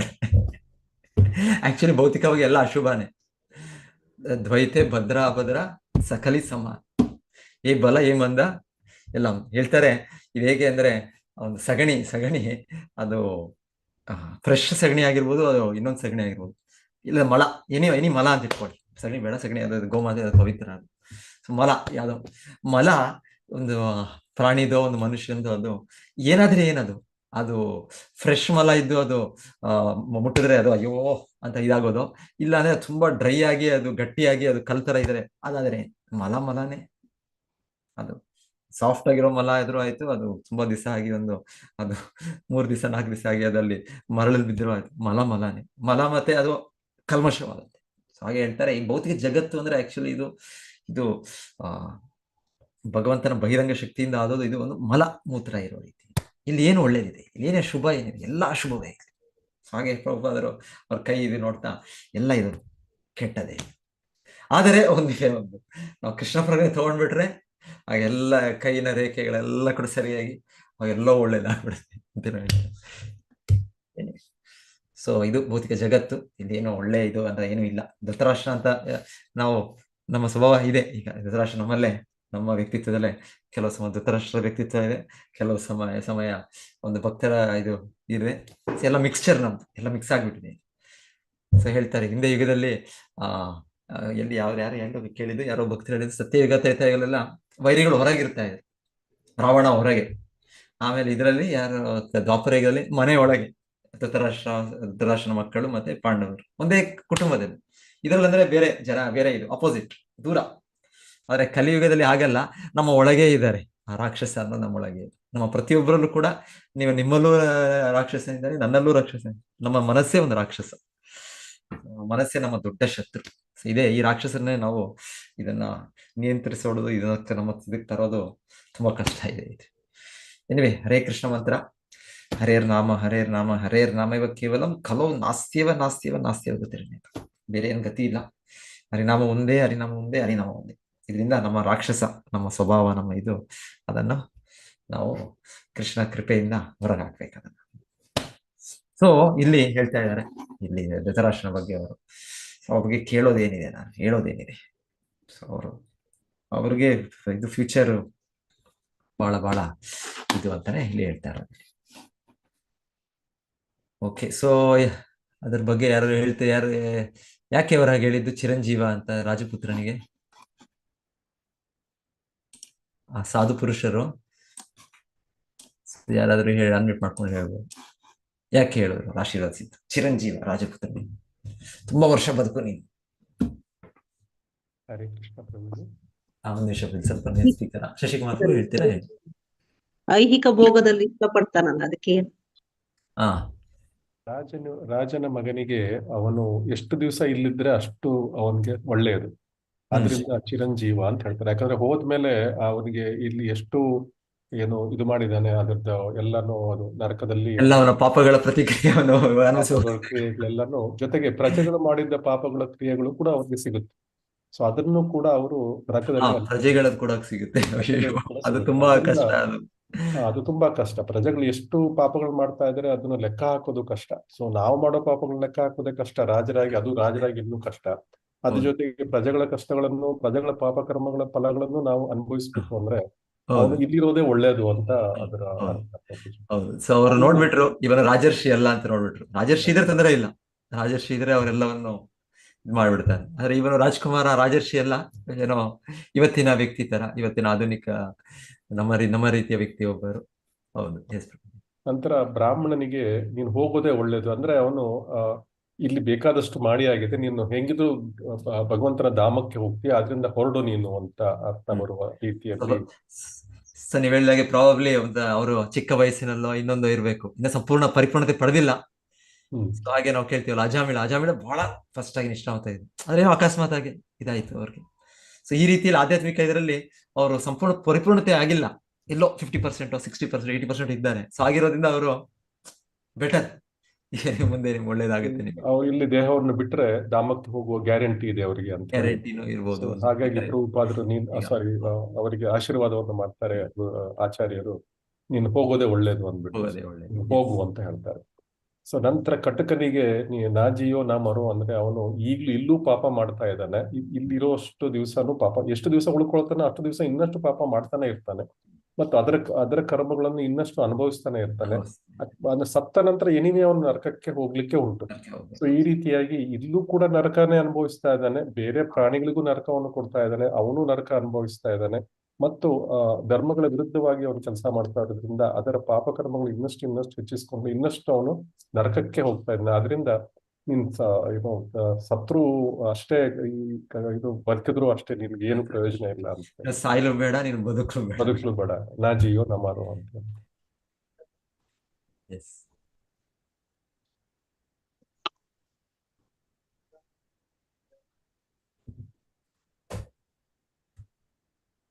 ಹರೇ ಕೃಷ್ಣ. ಹರೇ ಕೃಷ್ಣ. ಧನ್ಯವಾದಗಳು. ಏನಿದೆ ಸ್ಪೀಕರ್ ಮಧ್ಯ ಅರ್ಥದ ಕೆಡಿಸುತ್ತೆ. ಹರೇ ಕೃಷ್ಣ. ಯಾರಾದ್ರೂ ಹೇಳಿ, ಏನೋ ಮಾತಾಡ್ಸಪ್ಪ, ನನಗೆ ನಿಮಿಷ ನಾನು ಬಿಡ್ತೀನಿ. ಓಕೆ. ಎಸ್ ಮಾತಾ, ಈಗ ನೀವು ಮಾತಾಡೋದು ಕೇಳುತ್ತೆ ನಂಗೆ ಈಗ ನಂದು. ಓಕೆ. ಸೊ ಓಕೆ, ಸ್ವಲ್ಪ ಲೋ ಇದೆ ಪ್ರಭುಜಿ, ಲೋ ವಾಯ್ಸ್ ಇದೆ. ಮಾತಾಜಿ ಏನಾಗ್ತದೆ? ಸ್ವಲ್ಪ ಕಡಿಮೆ ಇದೆ ಪ್ರಭುಜಿ ಸೌಂಡ್. ನನ್ನ ವಾಯ್ಸು ಕಡಿಮೆ ಇದೆಯಾ? ಓಕೆ, ಈಗ ಕ್ಲಿಯರ್ ಇದೆ ಪ್ರಭುಜಿ. ಕ್ಲಿಯರ್ ಇದೆ. ಓಕೆ. ಸೊ ಭಾವಾರ್ಥ: ವಿದುರ ತನ್ನ ಹಿರಿಯಣ್ಣನ ಕ್ಷೇಮ ಸಮಾಚಾರ ವಿಚಾರಿಸಲಿಲ್ಲ, ಏಕೆಂದರೆ ಅವನು ನರಕಕ್ಕೆ ಬೀಳುವುದರ ಹೊರತು ಸೌಖ್ಯದಿಂದಿರುವ ಸಾಧ್ಯತೆ ಇರಲಿಲ್ಲ. ವಿದುರನು ಧೃತರಾಷ್ಟ್ರನ ಪ್ರಾಮಾಣಿಕ ಹಿತೈಷಿಯಾಗಿದ್ದನು. ಅವನಿಗೆ ತನ್ನ ಹೃದಯದ ಒಂದು ಮೂಲೆಯಲ್ಲಿ ಧೃತರಾಷ್ಟ್ರನ ಬಗ್ಗೆ ಅನುಕಂಪವಿತ್ತು. ಧೃತರಾಷ್ಟ್ರನ ಗತಿಸಿದ ಸಹೋದರನಾದ ಪಾಂಡುವಿನ ಮಕ್ಕಳ ವಿರುದ್ಧ ನಿಂತಿದ್ದಕ್ಕೆ ಹಾಗೂ ತನ್ನ ಕುಟಿಲ ಪುತ್ರರ ಸೂಚನೆಯಂತೆ ತನ್ನನ್ನು ವಿದುರನನ್ನು ಮನೆಯಿಂದ ಹೊರದೂಡಿದ್ದಕ್ಕೆ ಅವನು ಶೋಕಿಸಿದನು. ಇದೆಲ್ಲದರಿಂದಲೂ ವಿದುರ ಎಂದಿಗೂ ಧೃತರಾಷ್ಟ್ರನ ಶತ್ರುವಾಗಲಿಲ್ಲ, ಹಿತೈಷಿಯಾಗಿಯೇ ಮುಂದುವರಿದನು. ಜೊತೆಗೆ ಧೃತರಾಷ್ಟ್ರನ ಜೀವನದ ಕೊನೆಯ ಘಟ್ಟದಲ್ಲಿ ವಿದುರನೇ ಅವನ ನಿಜವಾದ ಮಿತ್ರನೆಂಬುದು ಸಿದ್ಧವಾಯಿತು. ಇದು ವಿದುರನಂತ ವೈಷ್ಣವನ ನಡವಳಿಕೆ. ಅವನು ತನ್ನ ಶತ್ರುಗಳು ಸೇರಿದಂತೆ ಎಲ್ಲರಿಗೂ ಒಳ್ಳೆಯದನ್ನು ಬಯಸುತ್ತಾನೆ. ಹೇಳ್ತಾರೆ ಭಕ್ತಿಸಿದ್ಧಾಂತ ಸರಸ್ವತಿ ಠಾಕೂರ್ ಶ್ರೀಲ ಪ್ರಭುಪಾದ ಗುರುಗಳು, let me desire the highest good for the my bitterest enemy ಅಂತ ಏನೋ ಒಂದು ಇದಿದೆ. ಅಂದ್ರೆ ನನ್ನ ಶತ್ರು, ನನ್ನ ಪರಮಶತ್ರು ಅಂತ ಯಾರಾದ್ರು ಇದ್ರು ಕೂಡ ಅವ್ರಿಗೆ ನಾನು ಬೆಸ್ಟ್ ಇದನ್ನು ನಾನು ಅಪೇಕ್ಷಿಸಬೇಕು ಅಂತ ಅವ್ರು ಹೇಳೋದು. ಆ ರೀತಿ ನಾವು ಬೆಳೆಸ್ಬೇಕು ಅಂತ ಅವ್ರು ಹೇಳ್ತಾರೆ. ಆತರ ಸೊ ಆಚಾರ್ಯರ ನೆಲೆಯಲ್ಲಿದ್ದಾರೆ ಅವರು. ಈ ವಿದುರನ ವ್ಯಕ್ತಿತ್ವ ನೋಡಿದಾಗ ಅವರು ಮಾಡಿದ್ರು. ಧೃತರಾಷ್ಟ್ರನು ಕೂಡ ಅವರು ಹಿತೈಷಿಯಾಗಿ ಮಾಡಿದ್ರು. 42. ಸೋಹಂ ಹರೇರ್ಮತ್ಯ ವಿಡಂಬನೇನ ದೃಶೋ ನೃಣಾಂ ಚಾಲಯತೋ ವಿಧಾತು ನಾನ್ಯೋಪಲಕ್ಷ್ಯ ಪದವೀಂ ಪ್ರಸಾದ ಚರಾಮಿ ಪಶ್ಯನ್ ಗತ ವಿಸ್ಮಯೋ ಅತ್ರ. ಇತರರಿಗೆ ಗೋಚರಿಸಿದಂತೆ ಜಗತ್ತಿನಾದ್ಯಂತ ಪರ್ಯಟನೆ ಮಾಡಿರುವ ನನಗೆ ಇದರಿಂದ ಆಶ್ಚರ್ಯವೇನೂ ಆಗಿಲ್ಲ. ಮರ್ತ್ಯಲೋಕದ ಮಾನವನ ಕಾರ್ಯಗಳಂತೆಯೇ ಕಾಣುವ ದೇವೋತ್ತಮ ಪುರುಷನ ಕಾರ್ಯಗಳು ಉಳಿದವರಿಗೆ ವಿಸ್ಮಯಕಾರಿಯಾದವು. ಆದರೆ ಅವನ ಅನುಗ್ರಹದಿಂದ ನಾನು ಅವನ ಮಹಿಮೆಯನ್ನು ಬಲ್ಲೆ. ಹೀಗೆ ಸಕಲ ವಿಷಯಗಳಲ್ಲೂ ನಾನು ಸುಖಿ. ಸೊ ಇವರಿಗೇನು ವೈಯಕ್ತಿಕವಾಗಿ ಏನು ಇದಿಲ್ಲ, ಏನು ಶೋಕ ಇಲ್ಲ. ಅವಾಗ ಅಷ್ಟು ಒಂದು ಅವಮಾನ ಆ ರೀತಿಯ ವ್ಯಕ್ತಿಗೆ ಈ ರೀತಿಯ ಒಂದು ಯಾರದು ದುರ್ಯೋಧನ ಅವಹೇಳನ. ಸೊ ಅವ್ರಿಗೆ ಆಗ್ಲಿಲ್ಲ. ಅವ್ರು ಹೇಳ್ತಾರೆ ನನಗೇನು ಅದರಿಂದ ಇದಾಗ್ಲಿಲ್ಲ ನನಗೆ ಯಾಕಂದ್ರೆ ಭಗವಂತನ ಚಟುವಟಿಕೆ ಗೊತ್ತು ನನಗೆ. ಸೊ ಭಗವಂತನ ಪ್ರತಿಯೊಂದಕ್ಕೂ ಕೊನೆಯಲ್ಲಿ ಭಗವಂತ ಕಂಟ್ರೋಲ್ ಅಲ್ಲಿ ಇದ್ದಾನೆ. ಕೃಷ್ಣನೇ ಫೈನಲ್ ಕಂಟ್ರೋಲ್. ಇದೇನೋ ಸದ್ಯ ಕಾರಣಗಳಿರ್ಬೋದು, ಇಮಿಡಿಯೇಟ್ ಕಾಸಸ್ ಅಂತ ಇರ್ಬೋದು, ಆದ್ರೆ ಸರ್ವ ಕಾರಣಂ ಕೃಷ್ಣ. ಏನೇ ಆದ್ರೂ ಕೂಡ ಕೊನೆಗೆ ನನ್ನ ಯಾವ ಸ್ಥಿತಿ ಇದ್ರೂ ಕೂಡ ಅದರ ಮೂಲ ಕಾರಣ ಕೃಷ್ಣನೇ. ಇದು ಭಾವಾರ್ಥನ ಬಹಳ ಚೆನ್ನಾಗಿದೆ ಭಾವಾರ್ಥ. ಯಾರಾದ್ರೂ ಓದಿ, ಇದು ಚೆನ್ನಾಗಿದೆ ಭಾವಾರ್ಥ, ಬಹಳ ಚೆನ್ನಾಗಿದೆ.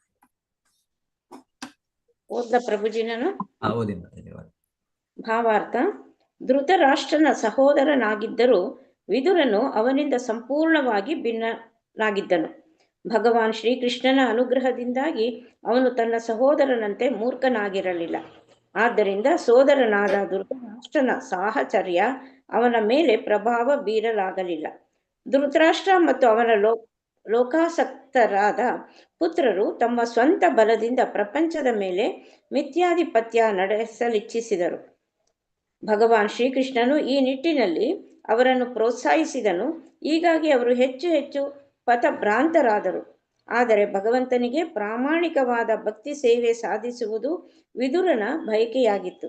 ಆದ್ದರಿಂದಲೇ ಅವನು ದೇವೋತ್ತಮ ಪರಮ ಪುರುಷನಿಗೆ ಸಂಪೂರ್ಣವಾಗಿ ಶರಣಾಗತನಾದ ಆತ್ಮನಾದನು. ಯಾತ್ರೆ ಮಾಡುತ್ತಾ ತನ್ನ ಪರ್ಯಟನದ ಪ್ರಗತಿಯಲ್ಲಿ ಇದನ್ನು ಈಡೇರಿಸಿಕೊಳ್ಳುವುದು ಅವನಿಗೆ ಸಾಧ್ಯವಾಯಿತು.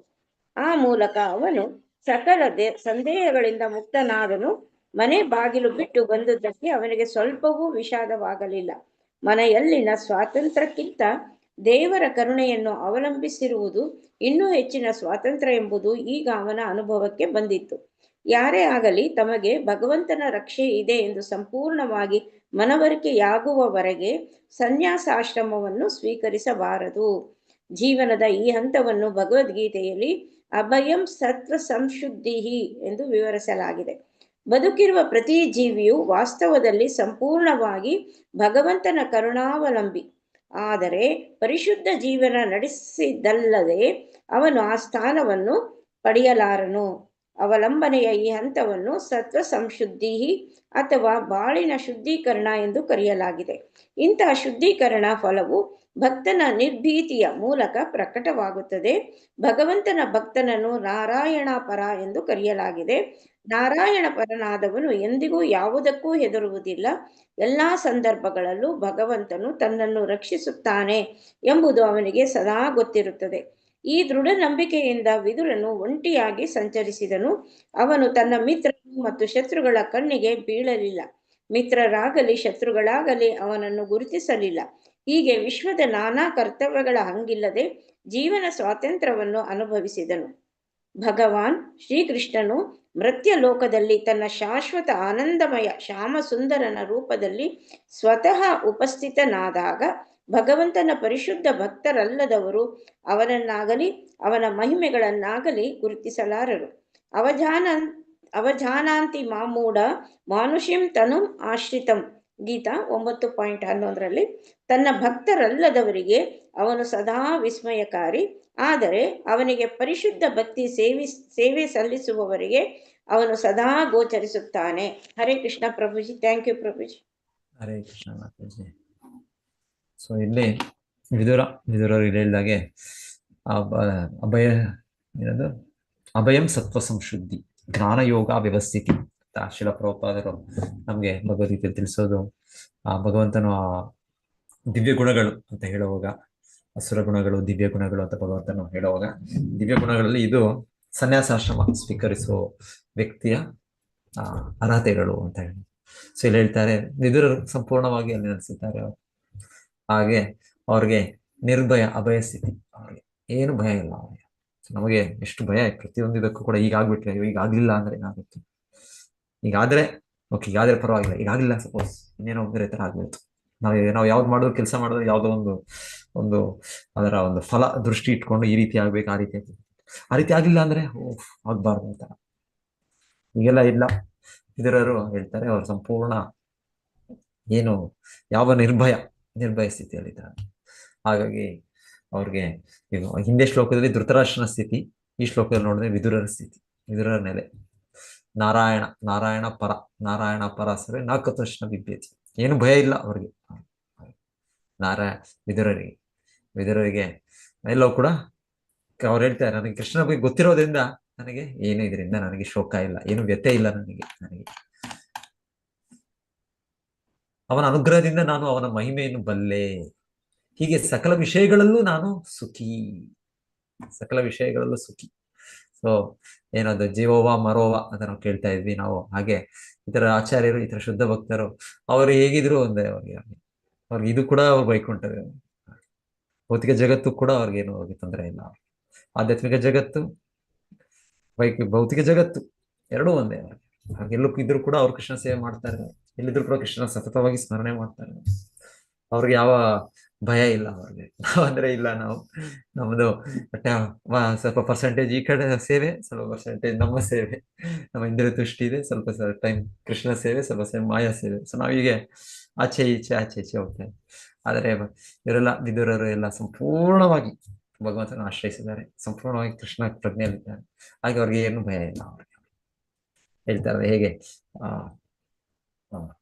ಭೌತಿಕವಾಗಿ ಕೂಡ ನಾವು ಎಲ್ಲ ಕಾನೂನಲ್ಲಿ ಪಾಲನೆ ಮಾಡ್ತೇವೆ, ನಮ್ಗೇನು ಭಯ ಇಲ್ಲ. ಆದ್ರೆ ಕಾನೂನು ಪಾಲನೆ ಮಾಡ್ಲಿಲ್ಲ ನಾವು ಅಂದ್ರೆ ಭಯ ಇರುತ್ತೆ. ಅಯ್ಯೋ ಏನಾದ್ರು ಇದನ್ನ ಹಿಡಿದ್ಬಿಟ್ರೆ ನಮ್ಮನ್ನ, ನಾನು ಪಾಲನೆ ಮಾಡ್ತಾ ಇಲ್ಲ ಅಲ್ವಾ, ಸೊ ಹಾಗೆ ಕಾನೂನು ವಿರುದ್ಧವಾಗಿದೆ ಇದು, ಹಾಗೆ ಹಿಡಿದ್ಬಿಟ್ರೆ. ಸೊ ಹೇಳ್ತಾರಲ್ಲ, ಪ್ರಭುಪಾದ ಎಲ್ಲ ಯಾವ್ದೋ ಒಂದು ಇನ್ಸಿಡೆನ್ಸ್ ಅಲ್ಲಿ ಎಲ್ಲೋ ಸ್ವಲ್ಪ ಜನ ಅವರು ಅವ್ರು ಯಾರೋ ಜೊತೆಗೆ ಹೋಗ್ತಾ ಇದ್ರು, ಮೋಸ್ಟ್ ಯಾರೋ ಇನ್ಸ್ಪೆಕ್ಟರ್, ಯಾರೋ ಪೊಲೀಸ್, ಯಾವ್ದೋ ವಿಷಯದಲ್ಲಿ ಪ್ರಭುಪಾದ ಜೊತೆ ಹೋಗ್ತಾ ಇದ್ದಾರೆ. ಸೊ ಹೋಗುವಾಗಲ್ಲಿ ಕೆಲವು ಜನರು ಅವ್ರು ನೋಡಿದ್ದೆ ದೂರ ಹೋಗ್ತಾ ಇದ್ರು. ಸೊ ಪ್ರಭುಪಾದರು ಏನಾಯ್ತು ಈ ವ್ಯಕ್ತಿಗಳೇ, ಇವರು ನಾವು ನಮ್ಮ ಪಾಡಿಗೆ ನಾವು ಹೋಗ್ತಾ ಇದ್ದೀವಿ, ಈ ವ್ಯಕ್ತಿಗಳು ನೋಡಿದ್ರೆ ಏನೋ ಒಂದು ತರ ಏನೋ ಒಂದು ಅವರ ನಡವಳಿಕೆನ ಒಂದು ರೀತಿ ಇದೆ. ಸೊ ಅವಾಗ ಅವ್ರ ಪ್ರಭುಪಾದ ಜೊತೆ ಇದ್ದ ಯಾರೋ ಅವರು ಪೊಲೀಸ್ ಅಧಿಕಾರಿನ ಯಾರೋ ಇದ್ದವರು ಹೇಳ್ತಂತೆ, ಇಲ್ಲ ನಿಮಗ್ ಗೊತ್ತಿಲ್ಲ, ಇವರೆಲ್ಲ ಕಳ್ಳರು, ಇವರು ಅಸ್ವಾಭಾವಿಕ ಕಳ್ಳರು. ಆದ್ರಿಂದ ಆ ಸ್ವಭಾವದಿಂದ ನಾವು ಇಲ್ಲಿ ಬರ್ತಾ ಇದ್ರೆ ಇವ್ರಿಗೆ ಭಯ ಇರುತ್ತೆ. ಸ್ವಾಭಾವಿಕವಾಗಿ ಈ ತರ ಒಂದು ಪೊಲೀಸ್ ನೋಡಿದ್ರೆ, ಇನ್ನೊಂದು ನೋಡಿದ್ರೆ ಅವ್ರಿಗೆ ಭಯ, ಅವ್ರು ಕಳ್ಳರಾಗಿದ್ರೆ ಅದರ ಭಯ. ಸೊ ಹಾಗೆ ಭೌತಿಕವಾಗಿ ಕೂಡ ಹೀಗೆ ಈ ಕಾನೂನುಗಳಿಂದ ತಪ್ಪಿಸ್ಕೊಳ್ಳೋದು, ಈ ರೀತಿ ಮಾಡೋದು. ಸೊ ಅದೇ ರೀತಿ ಆಧ್ಯಾತ್ಮಿಕ. ಸೊ ಶುದ್ಧ ಭಕ್ತರು ಅಂದ್ರೆ ಈ ಕಾನೂನು ಬಿಡಿ, ಇದು ಅಷ್ಟು ಪರಿಪೂರ್ಣ ಇಲ್ಲ, ಇದೆಷ್ಟು ಅಪರಿಪೂರ್ಣತೆ ಇರುತ್ತೆ. ಆಮೇಲೆ ಆದ್ರೆ ಭಗವಂತನ ಕಾನೂನು ತುಂಬಾ ಸ್ಪಷ್ಟವಾಗಿದೆ. ಸೊ ಶುದ್ಧ ಭಕ್ತರು ಸಂಪೂರ್ಣವಾಗಿ ಅದನ್ನು ಪಾಲನೆ ಮಾಡ್ತಾರೆ. ಕೃಷ್ಣನಿಗೆ ಸಂಪೂರ್ಣ ಶರಣಾಗತಿ ಆಗಿರೋದ್ರಿಂದ ಅವ್ರಿಗೆ ಯಾವ ಭಯವೂ ಇಲ್ಲ. ಸೊ ನಾವು something for Krishna, something for myself. So ಸ್ವಲ್ಪ ಕೃಷ್ಣನಿಗೂ ಸ್ವಲ್ಪ ನನಗೆ. ಸೊ ಈ ರೀತಿ ನಮ್ಮದು ನಡೀತಾ ಇದೆ. ಸೊ ಹಾಗೆ ಇದು ನಾವು ಹೆಚ್ಚು ಕಡಿಮೆ ನಾವು ಕೈದಿಗಳೇ ನಾವು. ಸೊ ಹಾಗೆ ನಮಗೆ ಭಯ ಇದೆ, ಏನಿದೆ, ಏನಾಗುತ್ತೆ ಭಯ. ಸಂಪೂರ್ಣವಾಗಿ ಕೃಷ್ಣ ಪ್ರಜ್ಞೆಯಲ್ಲಿದ್ರೆ, ಕೃಷ್ಣನ ಆಶ್ರಯಿಸಿದೆ, ಹೌದು ನಿರ್ಭಯ, ಅಭಯ ಚರಣ. ಸೊ ವಿದುರರು ಅವರ ಹಂತ ಹೀಗೆ ಅಭಯ ಚರಣ. ಸೊ ಅವ್ರಿಗೇನು ಭಯ ಇಲ್ಲ, ಅವ್ರು ಯಾವಾಗ್ಲೂ ಸುಖಿ ಅಂತ ಹೇಳ್ತಾರೆ. ನಂತರ ಅವ್ರು ಹೇಳ್ತಾ ಇರೋದು, ನೂನಂ ನೃಪಾಣಾಂ ತ್ರಿಮದೋತ್ಪತಾನ ಮಹಿಂ ಮುಹುಶ್ಚಾಲಯಥಾಂ ಚಮೂಭಿ ವಧಾತ್ ಪ್ರಪನ್ನಾರ್ತಿ ಜಿಹೀರ್ಷಯೇಶೋ ಅಪಿ ಉಪೈಕ್ಷಾತಾಂಘಂ ಭಗವಾನ್ ಕುರುನಾ. ಅರ್ಥ ಏನಂದ್ರೆ, ಅವನು ಪರಮಪ್ರಭುವಾಗಿದ್ದು ದುಃಖಗಳ ಯಾತನೆಗಳನ್ನು ನಿವಾರಿಸಲು ಸದಾ ಸಿದ್ಧನಾಗಿದ್ದಾನೆ. ಕುರುಗಳು ಎಲ್ಲ ಬಗೆಯ ಪಾಪಗಳನ್ನು ಮಾಡಿದ್ದಾರೆ. ಉಳಿದ ರಾಜರುಗಳು ತ್ರಿವಿಧ ಮಿಥ್ಯಾಗರ್ವಗಳ ಪ್ರಭಾವದಲ್ಲಿ ತಮ್ಮ ಪ್ರಬಲ ಸೇನಾ ಚಲನವಲನಗಳಿಂದ ಭೂಮಿಯ ಮೇಲೆ ನಿರಂತರವಾಗಿ ಶೋಭೆಯನ್ನುಂಟು ಮಾಡುತ್ತಿರುವುದನ್ನು ಅವನು ಗಮನಿಸಿದ. ಆದರೂ ಅವನು ಕೃಷ್ಣ ಕುರುಗಳನ್ನು ಕೊಲ್ಲದೆ ಸಹಿಸಿಕೊಂಡನು. ಆಕ್ಚುಲಿ ಈ ಭಾವಾರ್ಥ ಕೂಡ ಬಹಳ ಚೆನ್ನಾಗಿ ಆಚಾರ್ಯಗಳು ಬಹಳ ಚೆನ್ನಾಗಿ ಪ್ರಭುಪಾದರು ಹೇಳ್ತಾರೆ. ದ್ರೌಪದಿ ಕೂಡ ಅಲ್ಲಿ ದ್ರೌಪದಿ ಸ್ವಯಂವರದಲ್ಲಿದ್ದಾಗ ಕೃಷ್ಣ ಬಂದು ಅವ್ರಿಗೆ ಅಲ್ಲಿ ಅವ್ರ ಮಾನಭಂಗ ಮಾಡೋ ಪ್ರಯತ್ನ ಮಾಡಿದಾಗ ರಕ್ಷಣೆ ಮಾಡಿದ್ರು. ಅವ್ರಿಗೆ ಏನ್ ಮಾಡಿದ್ರು ಕೃಷ್ಣ, ಅವ್ರಿಗೆ ಅಷ್ಟು ಏನು ಒಂದು ಇದಿಲ್ಲದೆ ಎಷ್ಟು ಆ ಸೀರೆ ಇದನ್ನು ಬಟ್ಟೆಯನ್ನು ವಸ್ತ್ರವನ್ನು ಕೃಷ್ಣ ಕೊಟ್ಟ. ಆದರೆ ಕೃಷ್ಣನು ಇವರಿಗೇನ್ ಮಾಡ್ಲಿಲ್ಲ. ಯಾರಿಗೆ? ದುರ್ಯೋಧನ, ಶಕುನಿ, ಕರ್ಣ, ಇವರೆಲ್ಲರಿಗೆ ಆಗ್ಲೇ ಕೃಷ್ಣ ಕೊಂದು ಬಿಡೋದಾಯ್ತು. ಆದ್ರೆ ಕೃಷ್ಣ ಹೇಳ್ತಾರೆ ಆ ಸನ್ನಿವೇಶ ಮಾಡ್ಲಿಲ್ಲ. ಕೃಷ್ಣ ಅವರ ಬಿಟ್ಬಿಟ್ಟ. ಅವರು ಹೀಗೆ ಕೃಷ್ಣನ ಲೀಲೆಗಳು ಕೆಲವು ಕಡೆ ನೋಡ್ತೀವಲ್ಲ ನಾವು. ಇವರು ಯಾರು? ಜರಾಸಂಧ ಕೂಡ ಕೃಷ್ಣನ ವಿರುದ್ಧ ಮಥುರೆಯ ಮೇಲೆ 1 ಬಾರಿ 2 ಬಾರಿ 3 ಬಾರಿ ಎಷ್ಟು ಸೈನ್ಯವನ್ನು ಸೇರಿಸ್ಕೊಂಡು ತರೋದು. ಪ್ರತಿ ಸಲ ಕೃಷ್ಣ ಎಲ್ಲ ಸೈನ್ಯವನ್ನು ಸಾಯಿಸ್ಬಿಡ್ತಾ ಇದ್ರು. ಕೇವಲ ಯಾರು ಜರಾಸಂಧ ಬಿಟ್ಬಿಡ್ತಾರೆ. ನೆಕ್ಸ್ಟ್ ಟೈಮ್ ಜರಾಸಂಧ ವಾಪಸ್ ಹೋಗುವಾಗ ಅವ್ರ ಮಂತ್ರಿಗಳು, ಅವರ ಸ್ನೇಹಿತರು ಎಲ್ಲರೂ ಹೇಳ್ತಾರೆ, ಇಲ್ಲ ಇದೇನೋ ಗೊತ್ತಿಲ್ಲ, ಹೇಗಾಯ್ತು ಗೊತ್ತಿಲ್ಲ, ಇದು ನೀನ್ ನೆಕ್ಸ್ಟ್ ಟೈಮ್ ಖಂಡಿತ ಗೆಲ್ತೀಯ ನೀನು. ಹಾಗೆ 1 ಸಲ 2 ಸಲ 3 ಸಲ, ಅದೆಷ್ಟು ಸಲ ಆಯ್ತು? 14 ಸಲ ಎಷ್ಟು ಸಲ ಆಯ್ತು? ಅದು ಯಾರು ಕರೆಕ್ಟ್ ಆಗಿ ಗೊತ್ತಾ? ಅದು 17 ಸಲ. ನೋಡಿ, 17 ಸಲವರೆಗೂ ಜರಾಸಂಧನು ಪ್ರತಿ ಸಲ ಅದೇ ಮಾಡ್ತಾ ಇದ್ದಾನೆ. ಮಥುರಾ ಮೇಲೆ ಅಟ್ಯಾಕ್ ಮಾಡಿ. ಮಥುರೆ ಅಂದ್ರೆ ಎಲ್ಲ ಕೃಷ್ಣ ಶುದ್ಧ ಭಕ್ತರಿರೋದು. ಅವ್ರ ಮೇಲೆ ಅಟ್ಯಾಕ್ ಮಾಡ್ತಾರೆ, ಕೃಷ್ಣನನ್ನು ಕೂಡ ಕೊಲ್ಲಬೇಕು ಅಂತ, ಅವರ ಎಲ್ಲರನ್ನು ಕೂಡ ಕೊಲ್ಲಬೇಕು ಅಂತ. ಆದ್ರೆ ಕೃಷ್ಣನು ಪ್ರತಿ ಸಲನು ಸಹಿಸ್ಕೊಂಡು ಅವರೆಲ್ಲ ಕೊಂದ್ರು, ಅವ್ರನ್ನ ಬಿಟ್ಬಿಟ್ರು. ಯಾರನ್ನ? ಇದೆಲ್ಲ ಜರಾಸಂಧನ. ಅದು ಕೊನೆ ಬಾರಿ ಅಂತೂ ಕೃಷ್ಣ ಇನ್ನೊಂದು ರೀತಿ, ಇನ್ನೂ ಅದೇ ಟೈಮಿಗೆ ಕಾಲಯವನ ಬರ್ತಾನೆ. ಮತ್ತೆ ಇನ್ನೊಂದು ಕಡೆ ಆ ಕಡೆ ನಮ್ಮ ರುಕ್ಮಿಣಿ ದೇವಿ, ಸೊ ರುಕ್ಮಿಣಿ ದೇವಿ ಅವರು ಆಹ್ವಾನ ಮಾಡಿದ್ದಾರೆ, ಕೃಷ್ಣನಿಗೆ ಪತ್ರ ಬರೆದಿದ್ದಾರೆ, ಇಲ್ಲಿ ಶಿಶುಪಾಲನ ಜೊತೆ ಮದುವೆ ಆಗ್ತಾ ಇದೆ ಅಂತ. ಸೊ ಕೃಷ್ಣನು ಈ ರೀತಿ 2-3 ಸನ್ನಿವೇಶಗಳು ಏನ್ ಮಾಡೋದು, ಕೃಷ್ಣ ಏನ್ ಮಾಡಿದಾನೆ, ಆಯ್ತು ನಾನು ರಣಚೋರ್, ನಾನು ಈಗ ನಾನು ಭಯ ಪಡ್ಕೊಂಡ್ಬಿಟ್ಟಿದ್ದಾಗೆ, ಜರಾಸಂಧ ಕಂಡ್ರೆ ನನಗೆ ಭಯ ಆಗುತ್ತೆ, ನಾನು ಓಡೋಗ್ತೀನಿ ಅಂತ ಆ ರೀತಿಯಲ್ಲಿ ಕೃಷ್ಣನ್ ಓಡೋಗ್ಬಿಡ್ತಾನೆ.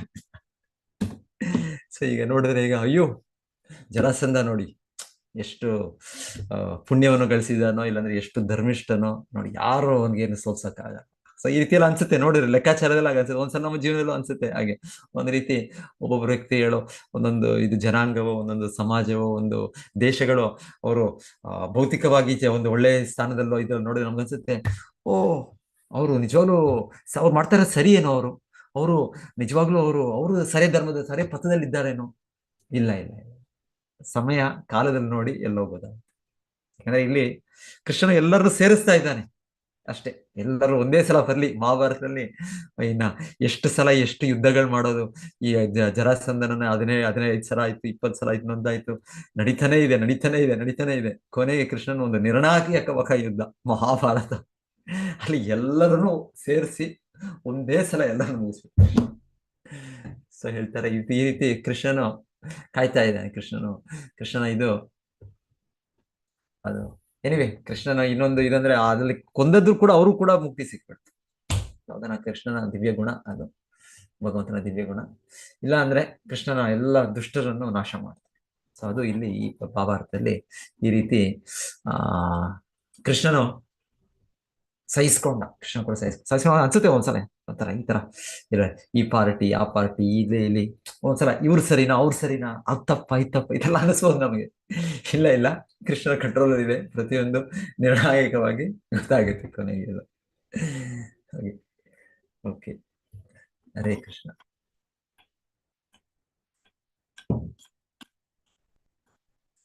ಮತ್ತೆ ಓದಿದ್ದು ಭಾವಾರ್ಥ. ನಾನು ಮುಂದೆ ಹೋಗ್ತೀನಿ, ಈ 2 ಶ್ಲೋಕಗಳು ಮುಗಿಸ್ಬಿಡ್ತೇನೆ ನಾನು ಬೇಗ. ನೆಕ್ಸ್ಟ್ 2 ಶ್ಲೋಕಗಳು ನಾವು ನೋಡೋದು, ಕೃಷ್ಣನು ಯಾಕೆ ಅವತರಿಸ್ತಾನೆ ಅಂತ ವಿದುರರಿಗೆ ಅರ್ಥ ಆಗಿದೆ. ಜನ್ಮ ಕರ್ಮ ಮೇ ದಿವ್ಯಂ ಏವಂ ಯೋಜಾತಿ ತತ್ವತಃ ತ್ಯಕ್ವಾ ದೇವಂ ಪುನರ್ಜನ್ಮ ನೈತಿ ಮಾಮೇತಿ ಸ್ವಾರ್ಥ. ಸೊ ಇದು ಕೃಷ್ಣನ ತತ್ವ, ಕೃಷ್ಣನ ವಿಷಯ, ಕೃಷ್ಣನ ಜನ್ಮ ಯಾಕೆ. ಕೃಷ್ಣನಿಗೆ ಈ ಜಗತ್ತಲ್ಲಿ ಜನನ ಪಡೆಯುವ ಅವಶ್ಯಕತೆ ಇಲ್ಲ, ಅವನು ಅಜನು. ಸೊ ಅದಕ್ಕೆ ಅವನು ಅಜನಾದ್ರೂ ಅವನು ಜನ್ಮಿಸ್ತಾ ಇದ್ದಾನೆ. ಅವನು ಯಾಕೆ ಜನ್ಮಿಸ್ತಾನೆ ಅಂತ ಈ 2 ಶ್ಲೋಕಗಳು.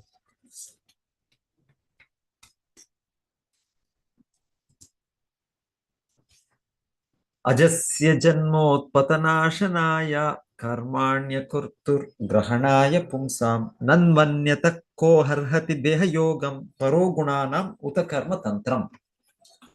ದುರಹಂಕಾರಿಗಳನ್ನು ನಿರ್ನಾಮ ಮಾಡಲು, ಪರಿತ್ರಾಣಾಯ ಸಾಧೂನಾಂ ವಿನಾಶಾಯ ಚ ದುಷ್ಕೃತಂ.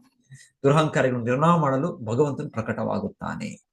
ಅವನ ಕಾರ್ಯಗಳು ಪಾರಮಾರ್ಥಿಕವಾಗಿದ್ದು ಸಕಲರೂ ತಿಳಿಯಲೆಂದೇ ಅವು ನಡೆಯುತ್ತವೆ. ಇಲ್ಲವಾದಲ್ಲಿ ಎಲ್ಲ ದೈಹಿಕ ಆಚಾರ ವಿಚಾರಗಳಿಗೆ ಅತೀತನಾದ ಭಗವಂತನು ಭೂಮಿಗೆ ಬರಲು ಬೇರಾವ ಉದ್ದೇಶವಿಲ್ಲ.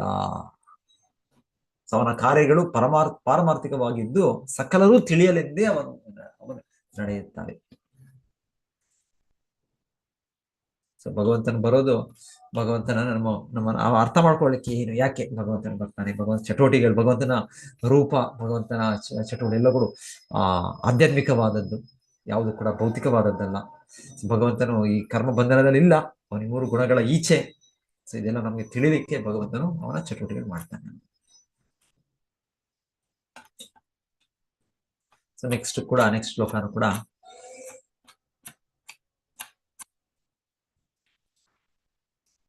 ತಸ್ಯ ಪ್ರಪನ್ನಾಖಿಲ ಲೋಕಪಾನಂ ಅವಸ್ಥಿತಾನಾಂ ಅನುಶಾಸನೆ ಸ್ವೇ ಅರ್ಥಾಯ ಜಾತಸ್ಯ ಯದುಶ್ರು ಅಜಸ್ಯ ವಾರ್ತಾಂ ಸಖೆ ಕೀರ್ತಯ ತೀರ್ಥ ಕೀರ್ತೇಹೇ.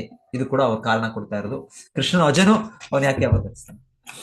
ಎಲೆ ಮಿತ್ರನೇ ಅವ್ರು ಯಾರಿಗೆ ಅದ ಉದ್ದೇಶ ಹೇಳ್ತಾ ಇರೋದು, ವಿದುರರಿಗೆ. ಎಲೆ ಮಿತ್ರನೇ, ತೀರ್ಥಕ್ಷೇತ್ರಗಳಲ್ಲಿ ಗುಣಗಾನ ಮಾಡಬೇಕಾದ ಆ ಭಗವಂತನ ಮಹಿಮೆಗಳ ಸಂಕೀರ್ತನೆಯನ್ನು ಮಾಡು. ಅವನು ಅಜಾತನು, ಆದರೂ ಬ್ರಹ್ಮಾಂಡದ ಎಲ್ಲ ಭಾಗಗಳ ಎಲ್ಲ ಶರಣಾಗತ ರಾಜರುಗಳ ಮೇಲಿನ ನಿರ್ವ್ಯಾಜ ಕರುಣೆಯಿಂದ ಅವನು ಆವಿರ್ಭವಿಸುತ್ತಾನೆ. ಅವರ ಹಿತಕ್ಕಾಗಿ ಅವನು ತನ್ನ ಪರಿಶುದ್ಧ ಭಕ್ತರಾದ ಯದುಗಳ ವಂಶದಲ್ಲಿ ಅವತರಿಸಿದನು. ಬ್ರಹ್ಮಾಂಡದ ವಿವಿಧ ಬಗೆಯ ಗ್ರಹಗಳಲ್ಲಿ ಅಸಂಖ್ಯಾತ ರಾಜರುಗಳಿದ್ದಾರೆ. ಸೂರ್ಯಗ್ರಹದಲ್ಲಿ ಸೂರ್ಯದೇವನು, ಚಂದ್ರಗ್ರಹದಲ್ಲಿ ಚಂದ್ರದೇವನು, ಸ್ವರ್ಗಲೋಕದಲ್ಲಿ ಇಂದ್ರನು ಮತ್ತು ಬ್ರಹ್ಮನ ವಾಸಸ್ಥಾನವಾದ ಬ್ರಹ್ಮಲೋಕದಲ್ಲಿ ವಾಯು, ವರುಣ ಮೊದಲಾದವರು ಇದ್ದಾರೆ. ಇವರೆಲ್ಲ ಭಗವಂತನ ವಿಧೇಯ ಭಕ್ತರು. ವಿವಿಧ ಬ್ರಹ್ಮಾಂಡಗಳ ಅಸಂಖ್ಯಾತ ಗ್ರಹಗಳ ಆಡಳಿತದಲ್ಲಿ ಏನಾದರೂ ಅಡಚಣೆ ಉಂಟಾದಲ್ಲಿ ಆಡಳಿತಗಾರರು ಭಗವಂತನ ಆವಿರ್ಭಾವಕ್ಕೆ ಪ್ರಾರ್ಥಿಸುತ್ತಾರೆ. ಭಗವಂತ ಆವಿರ್ಭವಿಸುತ್ತಾನೆ. ಇಲ್ಲಿ ಹೇಳಿದ್ದೇನೆ, ಇಲ್ಲಿ ಬ್ರಹ್ಮಾಂಡದ ಎಲ್ಲ ಭಾಗಗಳ ಎಲ್ಲ ಶರಣಾಗತ ರಾಜರುಗಳ ಮೇಲಿನ ನಿರ್ವ್ಯಾಜ ಕರುಣೆಯಿಂದ ಅವನು ಆವಿರ್ಭವಿಸುತ್ತಾನೆ. ಭಗವಂತನ ಎಲ್ಲಿ ಬೇಕಾದ್ರೂ ಆವಿರ್ಭವಿಸ್ಬೋದು. ಭೂಲೋಕದಲ್ಲಿ ಆವಿರ್ಭವಿಸ್ಬೋದು, ಉನ್ನತ ಲೋಕಗಳು ಆವಿರ್ಭವಿಸ್ಬೋದು, ಕೆಳಲೋಕಗಳು ಆವಿರ್ಭವಿಸ್ಬೋದು, ಅವತರಿಸ್ಬೋದು. ಭಗವಂತನ ಬೇರೆ ಬೇರೆ ಸಮಾಜದಲ್ಲಿ, ಮನುಷ್ಯ ಸಮಾಜ, ದೇವತೆಯ ಸಮಾಜ, ಪ್ರಾಣಿಗಳ ಸಮಾಜ, ಎಲ್ಲೂ ಕೂಡ ಭಗವಂತನು ಅವತರಿಸ್ಬೋದು. ಅವನು ಅವತರಿಸೋದು ಅವನ ನಿರ್ವ್ಯಾಜ ಕರುಣೆ. ಯಾಕಂದ್ರೆ ತಂದೆ ಕೃಷ್ಣ ನಮ್ಮ ತಂದೆ ತಾಯಿ ಎಲ್ಲವೂ ಕೃಷ್ಣನು. ಹಾಗೆ ಕೃಷ್ಣನಿಗೆ ನಮ್ಮ ಮೇಲೆ ಆಟೋಮ್ಯಾಟಿಕ್ ಆಗಿ ಆ ಒಂದು ರೀತಿ ಕರುಣೆ ಇದೆ. ಎಷ್ಟೇ ಆದ್ರೂ ನನ್ನ ಅಂಶ, ಮಮೈವ ಅಂಶ. ಸೊ ಕೃಷ್ಣನಿಗೆ ಇದು ಇದೆ, ಆ ಕರುಣೆ ನಮ್ಮ ಮೇಲೆ ಇದೆ, ನಿರ್ವ್ಯಾಜ ಕರುಣೆ, ಕಾಸ್ಲೆಸ್ ಮರ್ಸಿ. ಶ್ರೀಲ ಪ್ರಭುಪಾದರು ಹೇಳೋದು ಕಾಸ್ಲೆಸ್ ಮರ್ಸಿ, ಏನು ಕಾರಣ ಇಲ್ಲ. ಕೃಷ್ಣ ಕರುಣೆ ಕೊಡ್ಬೇಕು ಅಂತಿಲ್ಲ. ಯಾಕಂದ್ರೆ ಕೃಷ್ಣನ ಮೇಲೆ ನಾವು ಅಷ್ಟು ವಿರೋಧ ಮಾಡಿ ಅಷ್ಟು ಆ ಒಂದು ಇದು ಬೆಳೆಸ್ಕೊಂಡ್ಬಿಟ್ಟಿದೀವಿ, ಆ ರೀತಿಯ ಒಂದು ಭಾವನೆಯನ್ನು, ಆ ರೀತಿಯ ಒಂದು ಇದನ್ನು. ಆದ್ರೂ ಕೂಡ ಕೃಷ್ಣನು ನಮ್ಮ ಮೇಲೆ ಅವನ ಕೃಪೆಯನ್ನು ತೋರಿಸ್ತಾನೆ, ಅವನ ಕರುಣೆ ಇದೆ ಅವನಿಗೆ. ಸೊ ಹಾಗೆ ನಿರ್ವ್ಯಾಜ ಕರುಣೆ, ಕಾರಣ ಇಲ್ಲ, ಆ ರೀತಿ ಯಾವ ಕಾರಣ ಇಲ್ಲ. ಆ ಕೃಷ್ಣ ಸಹಜವಾಗಿ ಕೃಷ್ಣನಿಗೆ ನಮ್ಮ ಮೇಲೆ ಇದೆ. ಮಮೈವಾಂಶ ಜೀವಲೋಕೆ ಜೀವಭೂತ ಸನಾತನ ಮನಃಷ್ಟಾನಿ ಇಂದ್ರಿಯಾಣಿ ಪ್ರಕೃತಿ ಸ್ಥಾನಿ ಕರ್ಷತಿ. ನನ್ನ ಭಾಗವೇ, ನನ್ನ ಅಂಶವೇ, ಆದರೂ ಕೂಡ ಅವರು ಈ ತರ ಕಷ್ಟದಲ್ಲಿದ್ದಾರೆ, ದುಃಖದಲ್ಲಿದ್ದಾರೆ. ಸೊ ಕೃಷ್ಣನಿಗೆ ಆಗಿದೆ.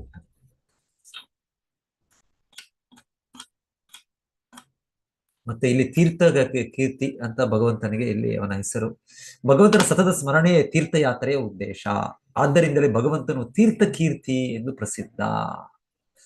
ತೀರ್ಥಕ್ಷೇತ್ರಕ್ಕೆ ಭೇಟಿ ಕೊಡುವ ಉದ್ದೇಶವೆಂದರೆ ಭಗವಂತನ ಮಹಿಮೆಯನ್ನು ಕೊಂಡಾಡಲು ಅವಕಾಶ ಪಡೆಯುವುದು. ಇಂದಿಗೂ ಕಾಲ ಬದಲಾಗಿದ್ದರೂ ಭಾರತದಲ್ಲಿ ತೀರ್ಥಕ್ಷೇತ್ರಗಳಿವೆ. ಉದಾಹರಣೆಗೆ ಮಥುರಾ ಮತ್ತು ವೃಂದಾವನ. ಇಲ್ಲಿ ತಂಗುವ ಅವಕಾಶ ನಮಗೆ ಲಭಿಸಿತ್ತು. ಶ್ರೀಲ ಪ್ರಭುಪಾದರು ಹೇಳ್ತಾರೆ, ನನಗೂ ಒಂದು ಅವಕಾಶ. ಪ್ರಭುಪಾದರು ರಾಧಾ ದಾಮೋದರ ದೇವಸ್ಥಾನದಲ್ಲಿ ಪ್ರಭುಪಾದರು ಇದ್ದದ್ದು ಎಷ್ಟು ಸಮಯ. ಅದರ ನಂತರ ಅವರು ಈ ಪಾಶ್ಚಾತ್ಯ ದೇಶಗಳಿಗೆ ಹೋಗಿ ಮತ್ತೆ ಇದು ಈಗ ಪ್ರಚಾರ ಆ ರೀತಿ ಒಂದು ಇದಾಗಿ ಸ್ಥಾಪನೆ ಆಗಿದೆ. ಸೊ ಜನ ಪ್ರಭುಪಾದರು ಹೇಳ್ತಾರೆ ವೃಂದಾವನದ ಬಗ್ಗೆ, ಇಲ್ಲಿ ತಂಗುವ ಅವಕಾಶ ನಮಗೆ ಲಭಿಸಿತ್ತು. ಜನ ಇಲ್ಲಿ ಮುಂಜಾನೆ 4 ಗಂಟೆಯಿಂದಲೇ ಎದ್ದಿದ್ದು ಮಧ್ಯರಾತ್ರಿಯವರೆಗೆ ಸತತವಾಗಿ ಭಗವಂತನ ಪವಿತ್ರ ಮಹಿಮೆಗಳ ಸಂಕೀರ್ತನದಲ್ಲಿ ಮಗ್ನರಾಗಿರುತ್ತಾರೆ. ಯಾರೊಬ್ಬರು ಆಯಾಚಿತವಾಗಿ ಭಗವಂತನ ಮಹಿಮೆಗಳನ್ನು ಸ್ಮರಿಸುವುದು ಇಂತಹ ಯಾತ್ರಾ ಸ್ಥಳಗಳ ಸೊಬಗು. ಅವನ ಹೆಸರು, ಖ್ಯಾತಿ, ಗುಣ, ರೂಪ, ಲೀಲೆಗಳು ಮತ್ತು ಪರಿವಾರ ಎಲ್ಲವೂ ಭಗವಂತನಿಗೆ ಸದೃಶವಾದದ್ದು. ಆದ್ದರಿಂದಲೇ ಭಗವಂತನ ಮಹಿಮೆಗಳ ಸಂಕೀರ್ತನೆ ಮಾಡಿದರೆ ಅವನನ್ನು ಪ್ರತ್ಯಕ್ಷವಾಗಿ ಆವಾಹನೆ ಮಾಡಿದಂತೆ. ಯಾವ ಸಮಯದಲ್ಲೇ ಆಗಲಿ, ಎಲ್ಲೇ ಆಗಲಿ, ಭಗವಂತನ ಮಹಿಮೆಗಳ ಸಂಕೀರ್ತನ ಮಾಡಿದಾಗ ನಿಸ್ಸಂದೇಹವಾಗಿ ಭಗವಂತ ಅಲ್ಲಿ ಇರುತ್ತಾನೆ. ಪರಿಶುದ್ಧ ಭಕ್ತರು ತನ್ನ ಮಹಿಮೆಗಳನ್ನು ಸಂಕೀರ್ತನ ಮಾಡುವ ಸ್ಥಳದಲ್ಲಿ ತಾನು ಸದಾ ಇರುವುದಾಗಿ ಸ್ವಯಂ ಭಗವಂತನೇ ಹೇಳಿದ್ದಾನೆ. ಸೊ ಪ್ರಭುಪಾದರು ಹೇಳ್ತಾರೆ, ಆ ತೀರ್ಥ ಕ್ಷೇತ್ರಗಳ ಇದು ಏನು ಅಂದ್ರೆ ಅಲ್ಲಿ ಸತತವಾಗಿ ನಡೀತಾ ಇದೆ. ಸೊ ಹಾಗೆ ಅದು ಎಲ್ಲಿ ಕೂಡ ನಡೆದ್ರು, ಅದು ಎಲ್ಲಿ ಯಾವ ಮಂದಿರದಲ್ಲೂ, ಯಾವ ಒಂದು ನಗರದಲ್ಲೂ, ಯಾವ ಒಂದು ಹಳ್ಳಿಯಲ್ಲೂ ಇಲ್ಲ, ಯಾವ ಮನೆಯಲ್ಲೂ ಕೂಡ ನಡೆದ್ರೆ ಅದು ಕೂಡ ಅದು ವೈಕುಂಠವೇ ಆಗುತ್ತೆ. ಸೊ ಕೃಷ್ಣ ಹೇಳೋದು, ನಾರದರಿಗೆ ಏನ್ ಹೇಳೋದು, ನಾಹಂ ತಿಷ್ಟಾಮಿ ವೈಕುಂಠೋ ನ ಯೋಗಿನಾಂ ಹೃದಯೇಶುವ. ಸೊ ಒಂದ್ ಕಡೆ ಆಕ್ಚುಲಿ ಕೃಷ್ಣ ಇರೋದು ವೈಕುಂಠದಲ್ಲೇ, ಕರೆಕ್ಟ್. ಆದ್ರೆ ಕೃಷ್ಣ ಹೇಳೋದು ನಾನು ಅಲ್ಲೂ ಇಲ್ಲ, ಅಲ್ಲಿಲ್ಲ ಅಂದ್ರೆ ಕೃಷ್ಣನ ಇನ್ನ ಹೇಳೋ ಇದು ಅದು ಅರ್ಥ ಪ್ರಾಮುಖ್ಯತೆ. ನಾಯಂ ತಿಷ್ಟಾಮಿ ವೈಕುಂಠ ನ ಯೋಗಿನಾಂ ಹೃದಯೇಶುವ, ನಾನು ಯೋಗಿಗಳ ಹೃದಯದಲ್ಲೂ ಇಲ್ಲ ಅಂತ. ಆಕ್ಚುಲಿ ಕೃಷ್ಣನ ಯೋಗಿಗಳ ಹೃದಯದಲ್ಲಿದ್ದಾರೆ. ಯೋಗಿಗಳು ಧ್ಯಾನ ಮಾಡ್ತಾರೆ, ಕೃಷ್ಣನ ನೋಡ್ತಾರೆ, ಪರಮಾತ್ಮನ ದರ್ಶನ ಪಡಿತಾರೆ. ಆದರೂ ಕೃಷ್ಣ ಹೇಳೋದು ನಾನು ಅಲ್ಲಿಲ್ಲ. ತತ್ರ ತಿಷ್ಟಾಮಿ ನಾರದ ಎತ್ರ ಗಾಯಂತಿ ಮದ್ಭಕ್ತ. ಸೊ ಕೃಷ್ಣನ ಶುದ್ಧ ಭಕ್ತರು ಕೃಷ್ಣನ ಗುಣಗಾನ ಮಾಡುವಾಗ, ಅವರು ಕೃಷ್ಣ ಬಗ್ಗೆ ಮಾತಾಡುವಾಗ ಅಲ್ಲಿ ಕೃಷ್ಣನು ಇರ್ತಾನೆ. ಕೃಷ್ಣ ನಾರಾಯಣ ಹೇಳೋದೇ. ಸೊ ಎನಿವೆ, ಸೊ ಹಾಗೆ ನಾವು ಮುಖ್ಯ ಉದ್ದೇಶ, ತೀರ್ಥಕ್ಷೇತ್ರಗಳ ಉದ್ದೇಶ ಕೂಡ, ತೀರ್ಥಯಾತ್ರೆಯ ಉದ್ದೇಶ ಕೂಡ ಕೀರ್ತನೆ ಮಾಡೋದು, ಸಂಕೀರ್ತನೆ ಮಾಡೋದು, ನಾವು ಭಗವಂತನ ಸದಾ ಸ್ಮರಿಸುವ ಒಂದು ಪ್ರಯತ್ನ, ಅದೇ ಉದ್ದೇಶ. ಇನ್ನೇನು ಅದು ಬಿಟ್ಟು ಬೇರೆ ಯಾವ ಉದ್ದೇಶ ಇಲ್ಲ. ಸೊ ಶಿಲ ಪ್ರಭುಪಾದ ಕೃಪೆಯಿಂದ ಸೊ ಹಾಗೆ ನಾವು ತೀರ್ಥಕ್ಷೇತ್ರಗಳಲ್ಲಿ ಹೋದಾಗ ನಾವು ಪಡಿಬಹುದು ಆ ರೀತಿ. ಇಲ್ಲಾಂದ್ರೆ ನಾವ್ ಎಲ್ಲಿದ್ರೂ ಕೂಡ ನಮಗೆ ಆ ರೀತಿ ಎಲ್ಲಿ ಆಚಾರ್ಯರು ಕೊಟ್ಟಿರೋ ನಿರ್ದೇಶನ ಪಾಲನೆ ಮಾಡ್ತಾ ಇದ್ದಾರೆ, ಆ ರೀತಿ ಭಕ್ತರಿದ್ದಾರೆ, ಆ ರೀತಿ ಒಂದು ಸೌಲಭ್ಯ ಇದೆ, ಆದ್ರಿಂದ ನಾವು ಆ ಲಾಭವನ್ನು ಪಡಿಬಹುದು. ಇಲ್ಲ ನಾವೇ ಇನ್ನ ಶಕ್ತಿಶಾಲಿ ಆದ್ರೆ ನಾವು ಇರೋ ಕಡೆನೆ ನಮ್ಮ ಮನೆಯಲ್ಲಿ ಭಗವಂತನ ಆರಾಧಿಸಿ, ಭಗವಂತನ ಪೂಜಿಸಿ, ಭಗವಂತನ ಭಕ್ತರಾಗಿ ನಾವು ಮಾಡ್ಬೋದು. ಸೊ ಎಲ್ಲೆಲ್ಲಿದ್ರು ಅದು ಏನು ಮುಖ್ಯವಾಗಿ ಭಗವಂತನ ಬಗ್ಗೆ ನಾವು ಅವರ ಮಹಿಮೆಯನ್ನು ಕೇಳ್ಬೇಕು, ನಾವು ಸತತವಾಗಿ ಅದನ್ನ ಮುಂದುವರಿಸ್ಕೊಂಡು ಹೋಗ್ಬೇಕು. ಇಲ್ಲಿಗೆ ಶ್ರೀಮದ್ ಭಾಗವತ 3ನೇ ಸ್ಕಂದದ ವಿದುರನ ಪ್ರಶ್ನೆಗಳು ಎಂಬ 1ನೇ ಅಧ್ಯಾಯದ ಭಕ್ತಿವೇದಾಂತ ಭಾವಾರ್ಥವು ಮುಗಿಯಿತು. ಓಕೆ, ಹರೇ ಕೃಷ್ಣ. ಸೊ ಯಾರು ಇವತ್ತಿನ ವಿಷಯ ಬಗ್ಗೆ ಏನಾದಿದ್ರೆ ಇದು ವಿದುರರ ಈ ಅಧ್ಯಾಯದ ಬಗ್ಗೆ ಕೇಳ್ಬೋದು. ಇಲ್ಲ ಅಂದ್ರೆ ನಾನು ಅನ್ಕೊಂಡೆ ಲಾಸ್ಟ್ ಟೈಮ್ ಕ್ವೆಶ್ಚನ್ ಪೇಪರ್ ಇತ್ತು, ಅದನ್ನೇ ಒಂದ್ಸಲ ಎಲ್ಲರೂ ಏನೇನು ನೋಡಿದೆ, ನಾನು ಅರ್ಧ ಕರೆಕ್ಷನ್ ಮಾಡಿದೆ ಅಷ್ಟೇ, ಎಲ್ಲ ಫುಲ್ ಮಾಡಿಲ್ಲ. ಸೊ ಒಂದ್ಸಲ ಡಿಸ್ಕಸ್ ಮಾಡ್ಬೋದು, ಆ ಪೇಪರ್ ಡಿಸ್ಕಸ್ ಮಾಡ್ಬೋದು.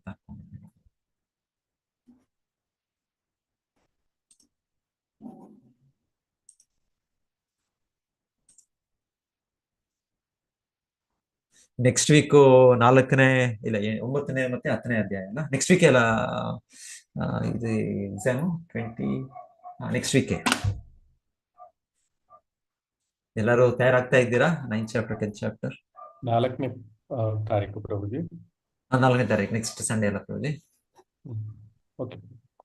ಸೊ ನಾನು ಲಾಸ್ಟ್ ಟೈಮ್ ಕ್ವೆಶನ್ಸ್ ಕೊಟ್ಟಾಗ ಆಲ್ಮೋಸ್ಟ್ ಅದರಲ್ಲೇ ಇತ್ತು ಎಲ್ಲ, ಒಂದೊಂದು ಸ್ವಲ್ಪ ಎಕ್ಸ್ಟ್ರಾ ಇತ್ತು, ಯಾಕಂದ್ರೆ ನಾನು ಇದರ ಬೇರೆ ಕಡೆ 1-2 ಎಕ್ಸ್ಟ್ರಾ ಕ್ವೆಶನ್ ನೋಡಿದೆ, ಅದಕ್ಕೆ ನಾನು ಚಾಯ್ಸ್ ಕೂಡ ಕೊಟ್ಟಿದ್ದೆ. ಸ್ವಲ್ಪ ಅದಾಗಿಲ್ಲ ಅಂದ್ರೂ ನೀವು ಅದರಿಂದ ತಿಳ್ಕೊಳ್ಬಹುದು ಅಂತ, ಅದರಿಂದ ನೀವು ಇದು ಮಾಡ್ಬೋದು. ಅದಕ್ಕೆ ಚಾಯ್ಸ್ ಇತ್ತು ಕ್ವೆಶನ್ಸ್. ಈ ಸೆಕ್ಷನ್ ಅಲ್ಲಿ 3 out of 6 ಅಂತ ಮಾಡಿದ್ದೆ ನಾನು. ನೋಡ್ತೀನಿ ಈ ಸಲ ಏನೋ ಸ್ವಲ್ಪ ಎಕ್ಸ್ಟ್ರಾ ಕ್ವೆಶನ್ಸ್ ನನಗೆ ಸಿಕ್ಕಿದ್ರೆ ನಾನು ಪೋಸ್ಟ್ ಮಾಡ್ತೀನಿ, ನಾನು ಮತ್ತೆ ಅದಕ್ಕೋಸ್ಕರ ಪ್ರಿಪೇರ್ ಆಗಿದ್ದೀನಿ.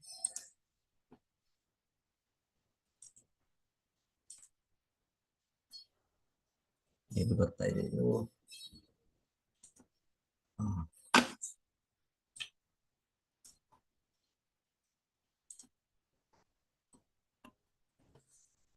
ಸೊ ಇದೇನಿದು, ಇದು ಆಲ್ಮೋಸ್ಟ್ ಎಲ್ಲರೂ ಇದನ್ನ ಆನ್ಸರ್ ಮಾಡಿದ್ದಾರೆ. ಯಾರು ಓದ್ತೀರಾ? ಇದು ಕ್ವೆಶನ್, ಫಸ್ಟ್ ಕ್ವೆಶನ್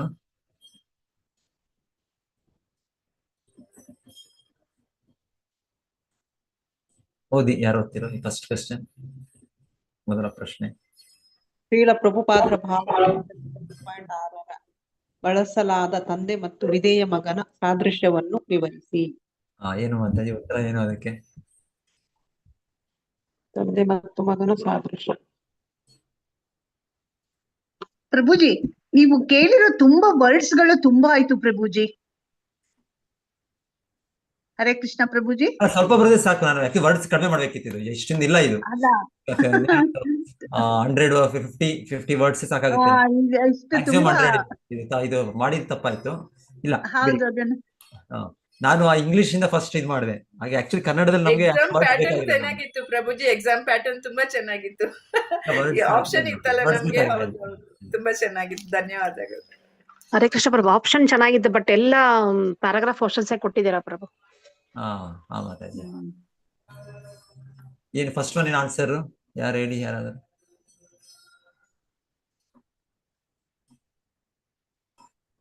ಆಲ್ಮೋಸ್ಟ್ ಎಲ್ಲರಿಗೂ ಬಂತು ಆನ್ಸರ್, ಕರೆಕ್ಟ್ ಆಗಿ ಹೇಳಿದ್ರ. ಚಿಂತಾ ಬೇಡ, ಅದನ್ನು ಸಂಕ್ಷಿಪ್ತವಾಗಿ ವಿವರಿಸಿ. 2.6.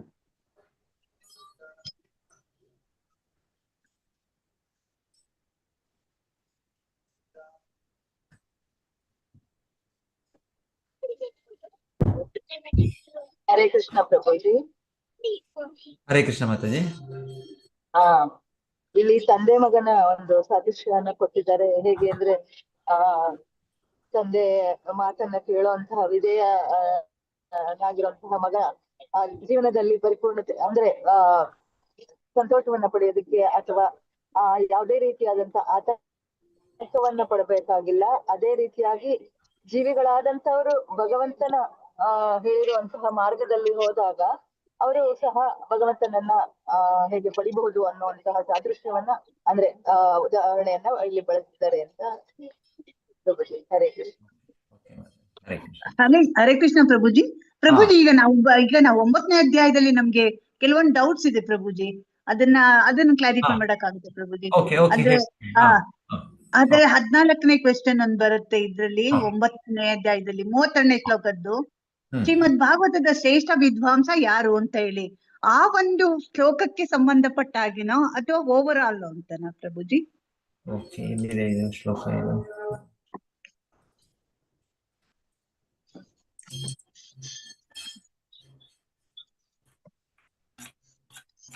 ಶೇರ್ ಮಾಡ್ತೀನಿ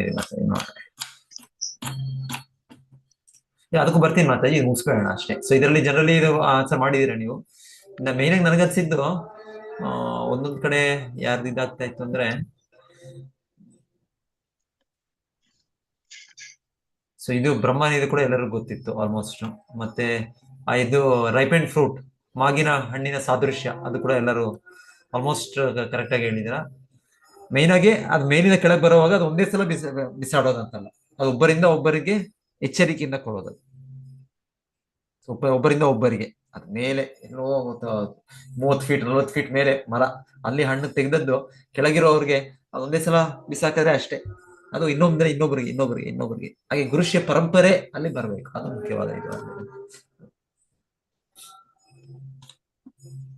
American government restrictions and city, ಇದು ಕೂಡ 5ನೇ ಪ್ರಶ್ನೆ ಕರೆಕ್ಟ್ ಆಗಿ ಆಲ್ಮೋಸ್ಟ್ ಆನ್ಸರ್ ಮಾಡಿದಿರ.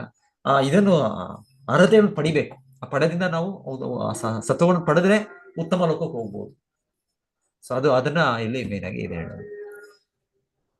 ಆಮೇಲೆ ಲಾಸ್ಟ್ ಪ್ರಶ್ನೆ, ತೊಂದರೆಗಳ ಪ್ರಯಾಣದ ನಂತರ ಮನೆಯಲ್ಲಿ ತುತ್ತನಾಗಿರುವ ಪ್ರಯಾಣಿಕರ ಸಾದೃಶ್ಯ, ಅದರ ಮೂಲಕ ಭಕ್ತಿ ಅಲ್ಲಿ ಬಂದ್ಮೇಲೆ ಅವಾಗ ತೃಪ್ತಿ ಆಗುತ್ತೆ ನಮ್ಗೆ. ಇಲ್ಲಾಂದ್ರೆ ಬೇರೆ ಇಲ್ಲ ಏನೇನೋ ಮಾಡ್ತಾ ಇದ್ರು, ಇಲ್ಲೆಲ್ಲೋ ಹೋಗಿ ಏನೇನೋ ಪಥಗಳು ಏನೇನೋ ಮಾರ್ಗಗಳು ಇದ್ದಾಗ ಇಲ್ಲ. ಭಗವಂತನ ಕೃಷ್ಣ ಕೃಪೆ ಸಿಕ್ಕಿದಾಗ, ಶುದ್ಧ ಭಕ್ತಿ ಸಿಕ್ಕಿದಾಗ ಅವಾಗ ನಮಗೆ ಈ ಆತ್ಮ ಸುಪ್ರಸಿದ್ಧ. ಮತ್ತೆ ಸೆಕೆಂಡ್ ಇದರಲ್ಲಿ ಫಸ್ಟ್ ಕ್ವೆಶ್ಚನ್ ಓಕೆ ಎಲ್ಲರೂ ಹೇಳಿದ್ದೀರಾ. ಸೆಕೆಂಡ್ ಕ್ವೆಶ್ಚನ್ ಓಕೆ, ಸ್ವಲ್ಪ ಜನ ಅಟೆಂಪ್ಟ್ ಮಾಡಿದ್ದೀರಾ.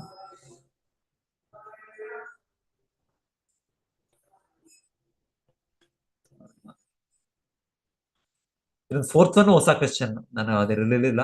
ಸೊ ಇದು ನೀವು ನೋಡಿ, ಅದು ಶ್ಲೋಕಗಳೇ ಸ್ವಲ್ಪ ಅದೆಲ್ಲರೂ ಇನ್ನೊಂದ್ಸಲ ಅದು ಓದಿ ಅದು ನೋಡಿ. 47 to 49 ವರ್ಸ್ ಇದ್ದು,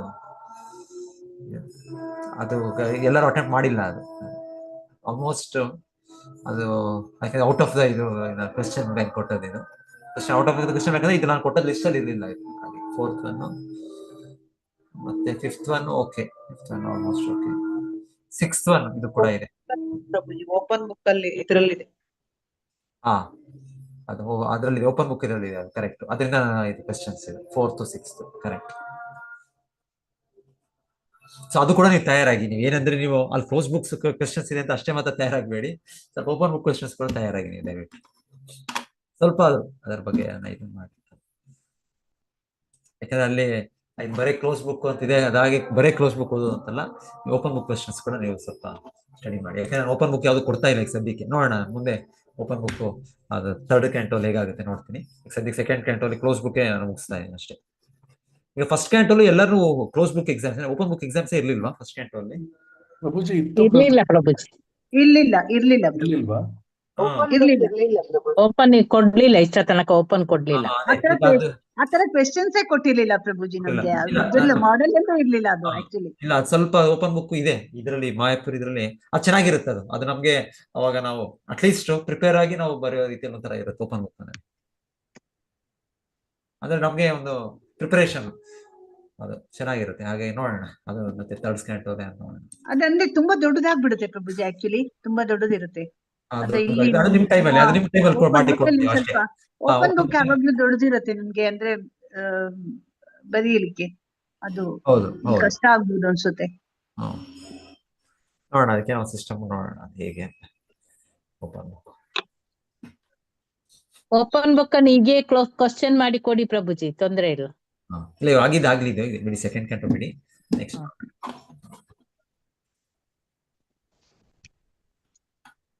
ಓಕೆ, ಸೊ ಮಾತಾಜಿ ಕೇಳ್ತಾ ಇದ್ದ ನೆಕ್ಸ್ಟ್ ಶ್ಲೋಕಗಳು. Next 9th 10th chapter. 9th ಅಲ್ಲಿ 32 ಇದರಲ್ಲಿ ಕೇಳ್ತಾ ಇದ್ದು, ಶ್ರೀಮದ್ ಭಾಗವತದ ಶ್ರೇಷ್ಠ ವಿದ್ವಾಂಸ ಯಾರು? Is the greatest scholar of Shrimad Bhagavatam. Sorry ಇದಲ್ಲ ಸ್ವಾಮಿ ಅಂತ ಕೊಟ್ಟಿದ್ದಾರೆ. 14th ಲಾಸ್ಟ್ ಪ್ಯಾರಾಗ್ರಾಫ್ ಅಲ್ಲಿ ಇದೆ. ಅದು ಪ್ರಖಂಡ ವಿದ್ವಾಂಸರಾದ ಶ್ರೀಲ ಜೀವ ಗೋಸ್ವಾಮಿಯ ಹಾಗೆ ಕೊಟ್ಟಿದ್ದಾರೆ. ಅಂದ್ರೆ ಅವರು ಬರ್ಬೇಕಲ್ಲ. ಟೀಕಾ ಪ್ರಬಂಧ ಎಲ್ಲ ಬರ್ದಿದಾರಂತೆಲ್ಲ. 9th chapter Mataji. ಹೌದು, 9th 9th chapter ಚಾಪ್ಟರ್ 31, 32 ಅಲ್ಲಿ 461 ಪೇಜ್ ಅಲ್ಲಿ ಇದೆ ಪ್ರಭುಜಿ. ಅಲ್ಲ, ಇದು ಯಾವ್ದು? 14th ಪ್ರಭುಜಿ, 14th question. who is the greatest scholar of ಶ್ರೀಮದ್ ಭಾಗವತಂ? ಹಾ, ಹೌದು, ಗ್ರೇಟ್ ಸ್ಕಾಲರ್. ಅದು ಕರೆಕ್ಟ್ ಅವ್ರು ಹೇಳಿ, ಜೀವ ಗೋಸ್ವಾಮಿ ಅವರಲ್ಲ ಅದು? ಹೌದು, ಹಾ, ಈ ಶ್ರೀಲ ಬುಕ್ ಜೀವ ಅಲ್ಲಿ ಕೊಟ್ಟಿರೋ ಗೋಸ್ವಾಮಿ. ಜೀವ ಗೋಸ್ವಾಮಿ ಅವರು. ಬ್ರಹ್ಮ ಪ್ರಭುಜಿ, ಇಲ್ಲಿ ಕನ್ಫ್ಯೂಷನ್ ಆಯ್ತು. ಬ್ರಹ್ಮ ಅನ್ಕೊಂಡು. ಅವರೆಲ್ಲ ಸ್ಕಾಲರ್ಸೇ. ಬ್ರಹ್ಮದೇವರು 3 ಸಲ ಓದಿದ್ರು ಅಂತ ಹೇಳ್ತಾರೆ, 3 ಸಲ ರಿವೈಸ್ ಮಾಡಿದ್ರು ಅವರು ಅಂತ ಹೇಳ್ತಾರೆ. ಭಾಗವತವನ್ನು ಒಂದ್ಸಲ ಅವರು ಭಾಗವತ ವೇದಗಳನ್ನ ಡೈಜೆಸ್ಟ್ ಮಾಡಕ್ಕೆ ಅಂತ ಹೇಳ್ತಾರೆ ಅವರು. ಬಟ್ ಎನಿವೆ, ಆದ್ರೆ ಇವಾಗ ರೀಸೆಂಟ್ ಆಗಿ ನಾವ್ ಹೇಳ್ಬೇಕಂದ್ರೆ ಶಿಲ ಪ್ರಭುಪಾದ ಹೇಳೋದ್ರಲ್ಲಿ ಜೀವ ಗೋಸ್ವಾಮಿ. ಆಕ್ಚುಲಿ ಮೊನ್ನೆ ಯಾವ್ದೋ ಒಂದು ಕೇಳ್ತಾ ಇದ್ದೆ ನಾನು, ಅವ್ರು ರಚನೆ ಮಾಡಿದ್ದು ಆ ಶ್ಲೋಕಗಳು ಅವ್ರ ನಂಬರ್ ಹೇಳ್ತಾ ಇದ್ರು, ಎಷ್ಟು ರಚನೆ ಮಾಡಿದ್ರೆ ಯಾರು ಜೀವ ಗೋಸ್ವಾಮಿ ಅಂತ. ಇವ್ರು ಅವ್ರು ಕಂಪೇರ್ ಮಾಡ್ತಾ ಇದ್ರು, ವೇದವ್ಯಾಸರು ಮಾಡಿದ್ದು, ರಚನೆ ಮಾಡಿದ್ದು. ಮಹಾಭಾರತ ಎಷ್ಟು ಶ್ಲೋಕಗಳಿದೆ? 10 ಲಕ್ಷನಾ 10 ಎಷ್ಟು ಮಹಾಭಾರತದಲ್ಲಿ ಎಷ್ಟೋ ಇದೆ. ಅವರು ಹೇಳ್ತಾ ಇದ್ರು, ಅವ್ರು ಕಂಪ್ಯಾರಿಸನ್ ಮಾಡ್ತಾ ಇದ್ದಾರೆ. ಜೀವ ಗೋಸ್ವಾಮಿ ಅವರು ಇನ್ನೂ ಹೆಚ್ಚು ಮಾಡಿದ್ದಾರೆ ಕಂಪೋಸಿಷನ್. ಆ ರೀತಿ ಅವರು ತೋರಿಸ್ಕೊಡ್ತಾರೆ. ಆಮೇಲೆ ಜೀವ ಗೋಸ್ವಾಮಿ ಅವ್ರದ್ದು ಈಗಲೂ ಕೂಡ ಹೇಳ್ತಾರೆ, ನೀವು ಬನಾರಸ್ ಇದಿದೆ, ಹಿಂದೂ ಯೂನಿವರ್ಸಿಟಿ ಇದೆ ವಾರಣಾಸಿ, ಕಾಶಿಯಲ್ಲಿ, ಅಲ್ಲಿ ಅವ್ರ ಬುಕ್ಸ್ ಈಗಲೂ ಕೂಡ ಸ್ಟಡಿ ಮಾಡ್ತಾರೆ. ಜೀವ ಗೋಸ್ವಾಮಿ ಅಂದ್ರೆ ಹೇಳ್ತಾರೆ, ಅಷ್ಟು ದೊಡ್ಡ ಸ್ಕಾಲರ್. ಅಂದ್ರೆ ಇನ್ನೊಂದು ಕಥೆ ಹೇಳ್ತಾ ಇರೋರು, ರೂಪ ಗೋಸ್ವಾಮಿ ಅವ್ರ ಬುಕ್ಸ್ ಬರೀಲಿಕ್ಕೆ ಎಲ್ಲ ಅದನ್ನೆಲ್ಲ ಎಡಿಟಿಂಗ್ ಇವರೇ ಮಾಡ್ತಾರೆ, ಜೀವ ಗೋಸ್ವಾಮಿ ಅವರ ತಮ್ಮನ ಮಗ. ರೂಪ ಗೋಸ್ವಾಮಿ ಅವರ ತಮ್ಮನ ಮಗ ಜೀವ ಗೋಸ್ವಾಮಿ. ಸೊ ಇವರಿಲ್ಲದೆ ರೂಪ ಗೋಸ್ವಾಮಿ ಅವ್ರದ್ದು ಪುಸ್ತಕ ಮುಂದುವರಿಯೋದಿಲ್ಲ, ಆಮೇಲೆ ಕಂಪ್ಲೀಟ್ ಆಗೋದಿಲ್ಲ. ಸೊ ಒಂದು ಸನ್ನಿವೇಶ ಹೇಳ್ತಾ ಇದ್ರು, ಯಾರೋ ದೊಡ್ಡ ಆಚಾರ್ಯರು ಅನ್ಸುತ್ತೆ ಮೋಸ್ಟ್ಲಿ, ಅಲ್ಲಿ ನಾನು ಕೇಳಿದ್ದು ವಲ್ಲಭಾಚಾರ್ಯ ಅಂತ, ಇನ್ನೊಂದ್ ಕಡೆ ಬೇರೆ ರೀತಿ. ಎನಿವೆ, ಯಾರೋ ಒಬ್ರು ಆಚಾರ್ಯರು ಅವರು ರೂಪ ಗೋಸ್ವಾಮಿ ಭೇಟಿ ಮಾಡಿದಾಗ ರೂಪ ಗೋಸ್ವಾಮಿ ಇದು ಬರಿತಾ ಇದ್ರಂತೆ. ಯಾವ್ದು ಬರಿತಾ ಇದ್ರು? ಭಕ್ತಿ ರಸಾಮೃತ ಸಿಂಧು ಬರಿತಾ ಇದ್ರಂತೆ. ಸೊ ಬರಿತಾ ಇದ್ರು. ಅದ್ರಲ್ಲಿ ಯಾವ್ದೋ ಒಂದು ಅವರು ಪ್ರಾರ್ಥನೆ ಮಾಡಿದ್ದು ಆ ದೊಡ್ಡ ಇವರು ವಲ್ಲಭಾಚಾರ್ಯನ ಯಾರು ಬಂದಾಗ ಅವ್ರು ಹೇಳ್ತಾರಂತೆ, ಇದನ್ನ ನೀವು ದಯವಿಟ್ಟು ಸ್ವಲ್ಪ ನೋಡಿ, ಇದು ನೋಡಿ ನಂದು ಸರಿನಾ ತಪ್ಪಾ ಈ ರೀತಿ ಅಂತ. ಸೊ ಅದೇ ವರ್ಷನ ಮರ್ತೋಯ್ತು ಅವರ ಯಾವ ವರ್ಷ. ಎನಿವೆ ನೋಡಿ, 2 ದಿವಸಕ್ಕೆ ಅದು ನೆನಪಿಲ್ಲ. ಸೊ ಎನಿವೆ, ಸೊ ಅದು ಅವ್ರು ಹೇಳಿದ್ದು, ಅವ್ರು ನೋಡಿ ಆ ಜೀವ ರೂಪ ಗೋಸ್ವಾಮಿ ಅವ್ರಿಗೆ ಹೇಳಿದ್ರಂತೆ, ಅವರು ಇಲ್ಲಿ ಏನೋ ಸ್ವಲ್ಪ ತಪ್ಪಿರೋ ಕಾಣುತ್ತೆ, ಇಲ್ಲಿ ನಿಮ್ಮ ರಚನೆಯಲ್ಲಿ, ಇದು ಭಕ್ತಿರ ಸಂಸ್ಥೆ ಬರೆಯುವಾಗ ಈ ವಿವರಣೆಯಲ್ಲಿ ಏನೋ ಒಂದು ತಪ್ಪು ರೀತಿ ಕಾಣ್ತಾ ಇದೆ ನನಗೆ. ಸೊ ಹಾಗೆ ಅಂತ ಹೇಳಿ ಅವರು ಮತ್ತೆ ಅಲ್ಲಿಂದ ಹೊರಗೆ ಹೋಗ್ಬಿಟ್ರು ಅವರು, ಮತ್ತೇನೋ ಇದಕ್ಕೆ. ಸೊ ಹೇಳ್ತಾರೆ, ಜೀವ ಗೋಸ್ವಾಮಿ ಅವ್ರು ಏನ್ ಮಾಡಿದ್ರಂತೆ, ಅವ್ರ ಹಿಂದೆ ಹೋದ್ರಂತೆ. ಆಕ್ಚುಲಿ ಜೀವ ಗೋಸ್ವಾಮಿ ಅವ್ರಿಗೆ ಅವಾಗ ತುಂಬಾ ಕಿರಿಯ ವಯಸ್ಸು, ಮೋಸ್ಟ್ಲಿ ಅವಾಗ ಹೇಳ್ತಾರೆ ಅವ್ರಿಗೆ 20-22 ವಯಸ್ಸು, ಅಷ್ಟೇ ಚಿಕ್ಕ ವಯಸ್ಸು, ತುಂಬಾ ಚಿಕ್ಕ ವಯಸ್ಸು ಜೀವ ಗೋಸ್ವಾಮಿ ಅವ್ರಿಗೆ. ಯಾಕಂದ್ರೆ ಅವರ ರೂಪ ಗೋಸ್ವಾಮಿ ಎಲ್ಲ ಅವ್ರ ಹಿರಿಯರು. ಸೊ ಅವ್ರ ಅಂಕಲ್. ಸೊ ಮೊದಲು 20-25 ಎಷ್ಟಿತ್ತು. ಸೊ ಇವರು ಅವ್ರ ಹಿಂದೆ ಹೋಗಿ, ನೀವು ಯಾಕೆ ಹೇಳಿದ್ರಿ ಇದು ತಪ್ಪು, ನನ್ನ ದೊಡ್ಡಪ್ಪ ಅವರು ರಚನೆ ಮಾಡಿದ್ದು, ಅದೇನೋ ತಪ್ಪು ಅಂತ ಯಾಕೆ ಹೇಳಿದ್ರಿ ಅಂತ ಏನಂತ. ಸೊ ಆಗ ಅವ್ರೇನಪ್ಪ ಹೇಳಿದ್ರಂತೆ, ಇವರು ಅದು ಇಲ್ಲ, ಅದು ಸರಿ ಅಂತ ತೋರಿಸ್ತಾರೆ ಜೀವ ಗೋಸ್ವಾಮಿ. ಆ ದೊಡ್ಡ ಆಚಾರ್ಯರಿಗೆ ಅವರು ಆ ಪದಗಳೆಲ್ಲ, ನೀವು ಅದನ್ನ ತಪ್ಪು ಅರ್ಥ ಮಾಡ್ಕೊಂಡಿದ್ರೆ ನಿಮ್ಗೆ ತಪ್ಪಾಗಿ ಕಾಣ್ತಾ ಇದೆ ಶ್ಲೋಕ. ಇಲ್ಲ, ನಮ್ಮ ದೊಡ್ಡಪ್ಪ ಅವರು ರೂಪ ಗೋಸ್ವಾಮಿ ರಚನೆ ಮಾಡೋದು ಸರಿ ಅಂತ ಅವ್ರಿಗೆ ತೋರಿಸ್ತಾರೆ. ಮತ್ತೆ ಅವ್ರಿಗೆ ಅರ್ಥ ಆಗುತ್ತೆ, ಯಾರಿಗೆ? ವಲ್ಲಭಾಚಾರ್ಯರು ಯಾರಿಗೂ ಅರ್ಥ ಆಗಿ ಅವ್ರು ಬಂದು ರೂಪ ಗೋಸ್ವಾಮಿ ಕ್ಷಮೆ ಕೇಳ್ತಾರಂತೆ. ಅವರು ಯಾರು ಈ ವ್ಯಕ್ತಿ? ಇವರು, ನಾನು ಒಂದು ದೊಡ್ಡ ಅಪರಾಧ ಮಾಡ್ಬಿಡ್ತಾ ಇದ್ದೆ, ನೀವು ಮಾಡಿರೋ ಕೃತಿಯನ್ನು ನಾನು ಅವಹೇಳನೆ ಮಾಡಿ ಅದು ದೊಡ್ಡ ಅಪರಾಧ ಆಗ್ಬಿಡ್ತಾ ಇತ್ತು.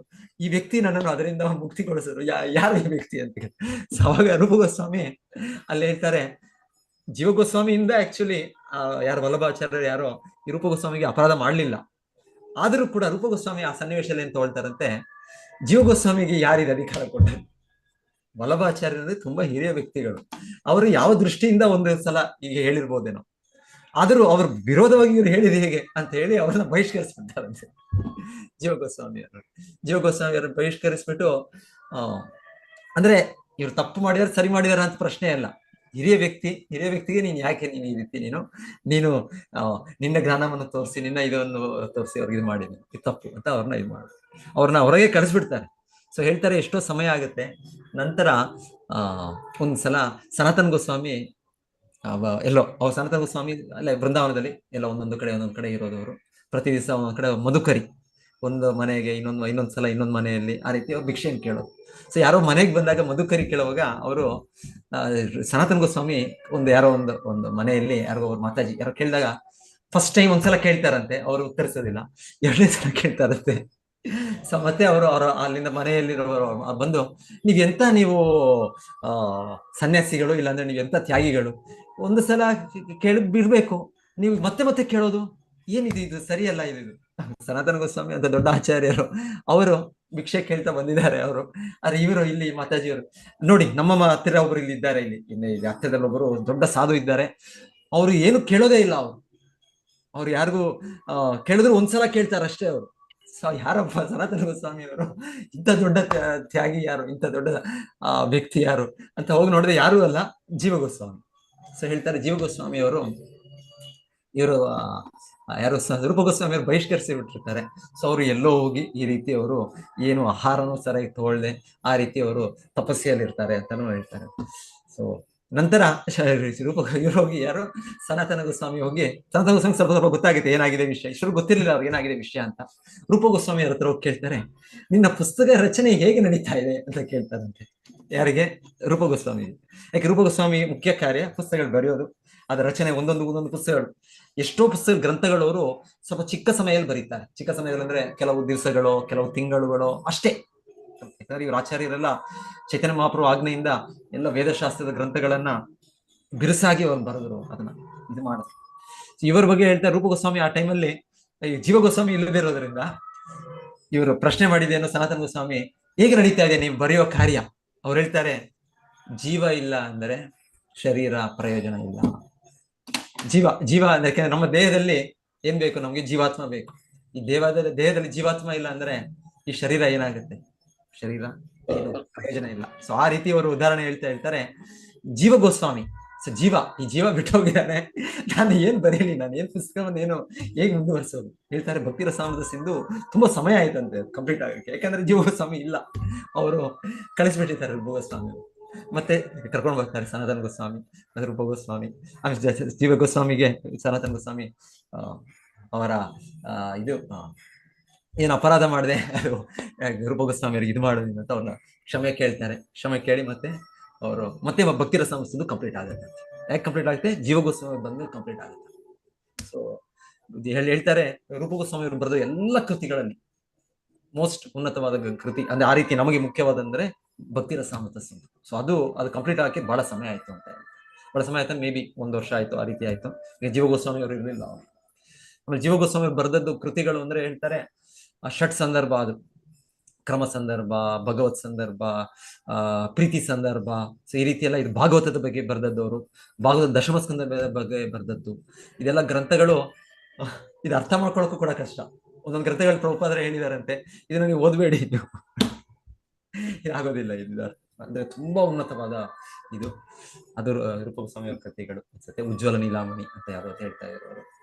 ಈಗ ಜೀವ ಗೋಸ್ವಾಮಿ ಅವ್ರದ್ದು ಕೂಡ ಹೇಳ್ತಾರೆ, ಯಾರೊಬ್ಬರು ಭಕ್ತರು ಒಂದ್ ಸಮಯದಲ್ಲಿ ನಮ್ಮ ಇಸ್ಕಾನ್ ಅಲ್ಲಿ ಅವರು ತುಂಬಾ ಎಲ್ಲ ಅದು ಓದ್ಬೇಕು ಇದು ಓದ್ಬೇಕು ಅಂತ ಹೇಳುವಾಗ ಅವ್ರ ಭಕ್ತರು ಹೇಳಿದ್ದು, ಈ ಪುಸ್ತಕ ಓದು ನೀನು ಜೀವ ಗೋಸ್ವಾಮಿ ಅವರು ಹೇಳಿದ್ಮೇಲೆ ಅವ್ರು ಹೇಳಿದ್ರಂತೆ, ಬೇಡ ಸಾಕು ನನಗೆ. ಸೊ ತುಂಬಾ ಆಧ್ಯಾತ್ಮಿಕವಾಗಿ ತುಂಬಾ ಅವರ ಇದು ಜ್ಞಾನ ತುಂಬಾ ಆಳವಾದ ಇದದ್ದು. ಜೀವ ಗೋಸ್ವಾಮಿ ಅಂದ್ರೆ ಅವರು ರಚನೆ ಮಾಡಿದ ಇದು ಸಂಸ್ಕೃತ ಭಾಷೆಯಲ್ಲಿ ಗ್ರಂಥಗಳು, ಅದಕ್ಕೆ ಸರಿಯ ಸಮಾನ ಯಾರು ಇಲ್ಲ ಅಂತ ಹೇಳ್ತಾರೆ. ಅದಕ್ಕೆ ಪ್ರಭುಪಾದರು ಹೇಳ್ತಾರೆ ಗ್ರೇಟೆಸ್ಟ್ ಸ್ಕಾಲರ್ ಯಾರು? ಗ್ರೇಟೆಸ್ಟ್ ಸ್ಕಾಲರ್ ಶ್ರೀಮದ್ ಭಾಗವತ ಅಂದ್ರೆ ಜೀವ ಗೋಸ್ವಾಮಿ. ಗ್ರೇಟೆಸ್ಟ್ ಸ್ಕಾಲರ್ ಭಾಗವತಮೇ ಅಂತ ಅಲ್ಲ, ಈ ಒಂಥರ ಎನಿ ಸ್ಕಾಲರ್ ಎನಿ ಟೈಮ್ ಅಂತಾನೆ ಒಂದು ರೀತಿ ಹೇಳ್ತಾರೆ ಜೀವ ಗೋಸ್ವಾಮಿ ಬಗ್ಗೆ. ಓಕೆ, ಮತ್ತೆ ಅದೇ ರೀತಿ ಭಕ್ತಿ ರಸಾಮೃತ ಸಿಂಧುನಲ್ಲೂ ನಮ್ಗೆ ಒಂದೇ ಒಂದು ಪಾಠ ಕೊಟ್ಟಿದಾರಲ್ಲ ಪ್ರಭುಜಿ ನಮ್ಮಂತವರಿಗೆ? ಇಲ್ಲ, ಅಂದ್ರೆ ನಾವು ಫಸ್ಟ್ ದೀಕ್ಷೆಗೆ ತಗೊಳ್ಳೋ ಫಸ್ಟ್ ಕ್ಯಾಂಟೋ ಓದಿ, ಫಸ್ಟ್ ಪಾರ್ಟ್ ಓದಿ ಅಂತ ಹೇಳ್ತಾರೆ. ಇಲ್ಲಾಂದ್ರೆ ಮತ್ತೆ ಓದ್ಬೇಕು, ನಾವು ಕಂಪ್ಲೀಟ್ ಮಾಡ್ಬೇಕಲ್ಲ, ನಮ್ಮ ಪ್ಯೂರಿಫಿಕೇಶನ್ಗೆ ಓದ್ಬೇಕು ನಾವು. ನಮ್ಮ ಪ್ಯೂರಿಫಿಕೇಶನ್. ಹ್ಮ್. ಆ ನೆಲೆಯಲ್ಲಿಲ್ಲ ನಾವು ಅದು ಹೇಳೋದು, ಅವ್ರ ಭಾವ ಅಲ್ಲಿ ಹೇಳೋ ಅದು ಲಕ್ಷಣಗಳು, ಅದು ಓದಿದಾಗ ಈ ರೀತಿ ಆ ರೀತಿ ಲಕ್ಷಣಗಳಾಗುತ್ತೆ, ಈ ರೀತಿ ನಿಮ್ಗೆ ಅನುಭವ ಆಗುತ್ತೆ, ಅದು ಏನು ಒಂದು ಎಲ್ಲ ಮೇಲೆ ಹೋಗುತ್ತೆ, ಎಲ್ಲ ಬೌನ್ಸರ್ಗಳೇ. ಅದೇ ಅಷ್ಟೊಂದು ಇದು ಪಡ್ಕೋಬೇಕು ನಾವು, ಅವಾಗ ಅರ್ಥ ಮಾಡ್ಕೊಳಿಕ್ ಸಾಧ್ಯ. ಹೌದು.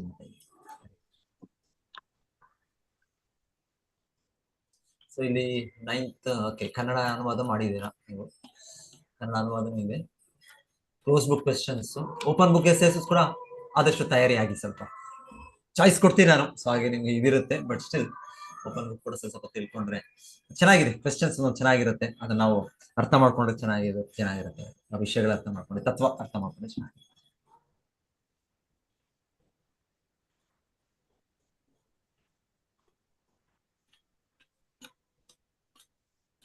ಇದೇ ಕ್ವೆಶ್ಚನ್ಸ್ ತುಂಬಾ ಇದೆ ಪ್ರಭುಜಿ. ಇದೇ ಒಂದು ಶಾರ್ಟ್ ಆನ್ಸರ್ಸ್ ಮತ್ತೆ ಕ್ಲೋಸ್ಡ್ ಇದೇನೆ ತುಂಬಾ ಇದೆ. ಹೌದು ಹೌದು. ಓಪನ್ ಬುಕ್ ಸ್ವಲ್ಪ ಓದಿ, ಸ್ವಲ್ಪ ಅಟ್ಲೀಸ್ಟ್ ಎಷ್ಟಾಗುತ್ತೋ ಅಷ್ಟು ಪ್ರಯತ್ನ ಪಡಿ ಅರ್ಥ ಮಾಡ್ಕೊಳ್ಳಿ.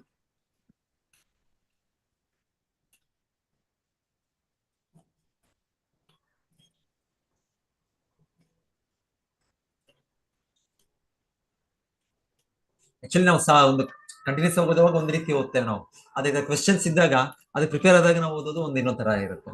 ಅಲ್ಲಿಂದ ಆ ಎಸೆನ್ಸ್ ತೆಗೆಯೋ ರೀತಿಯಲ್ಲಿ ಇರುತ್ತೆ. ಸೊ ಹಾಗೆ ಅದು ಒಳ್ಳೆಯದೇ ಎಕ್ಸಾಮ್ಸ್.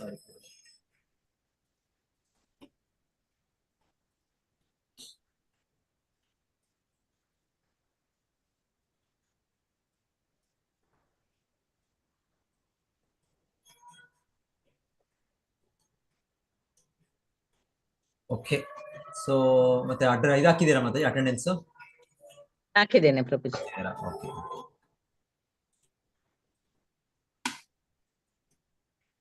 ಮತ್ತೆ ಓಕೆ, ಈಗ ಇಲ್ಲಿಗ ಲಾಸ್ಟ್ ಇನ್ನೇನು ಇಯರ್ ಎಂಡ್ ನೋಡಿ. ಈಗ ಮಂಗಳೂರಲ್ಲಿ ಬನ್ನಿ, ಮಂಗಳೂರು ಹತ್ರ ಯಾರಿದ್ದೀರಾ ಮತ್ತೆ ಗಾಯತ್ರಿ ದೇವಿ ಮತ್ತೆ ನಾಡಿದ್ದು ಬರ್ತಾ ಇದ್ದಾರೆ ಅವರು. ಆದ್ರೆ ಏನು ಟಿಕೆಟ್ಸ್ ಎಲ್ಲ ಗೊತ್ತಿಲ್ಲ ಹೇಗೆ ಸಿಗುತ್ತೋ ಇದೆಲ್ಲ ಅಂತ, ಯಾರಾದ್ರೂ ಪ್ರಯತ್ನ ಪಟ್ಟು ಬರ್ಬೇಕು ಅಂದ್ರು ತತ್ಕಾಲದೆಲ್ಲ ಕಷ್ಟ ಇರ್ಬೋದು.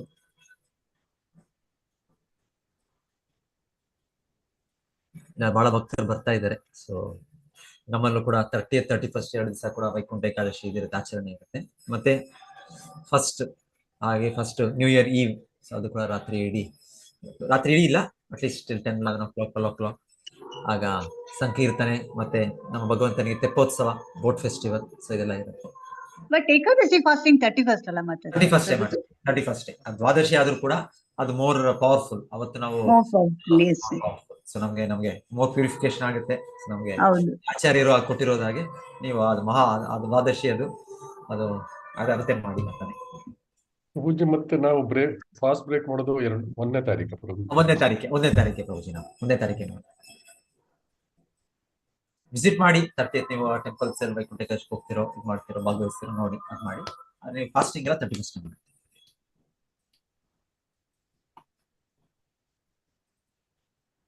ಆಮೇಲೆ ಬಹಳ ಜನ ಈಗ ನೆಕ್ಸ್ಟ್ ಬ್ಯಾಚ್ಗೆ ಟೀಚರ್ಸ್ ಕೂಡ ಇದ್ದಾರೆ ಅನ್ಸುತ್ತೆ ಅಲ್ಲ ಮಾತಾಜಿ?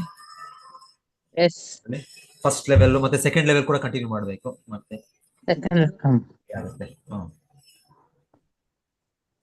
ನದಿಯಾ ಚೈತನ್ಯ ದಾಸ್ ಪ್ರಭುಜಿ ಅವರ ಫೋನ್ ನಂಬರ್ ಇಲ್ಲ ಪ್ರಭುಜಿ. ನನ್ನ ಹತ್ರ ಇದೆ ಮಾತಾಜಿ, ನನ್ನ ನಂಬರ್ ಟೈಪ್ ಮಾಡ್ಲಾ? ಮಾತಾಜಿ ಟೈಪ್ ಮಾಡಿ ಪ್ರಭುಜಿ. ಎಲ್ಲಿ ಇರ್ತೀರಾ ಪ್ರಭುಜಿ ನೀವು? ನದಿಯಾ ಚೈತನ್ಯ ಪ್ರಭುಜಿ? ಪ್ರಭು ನಾನು ಶ್ರೀಹರಿಕೋಟೆ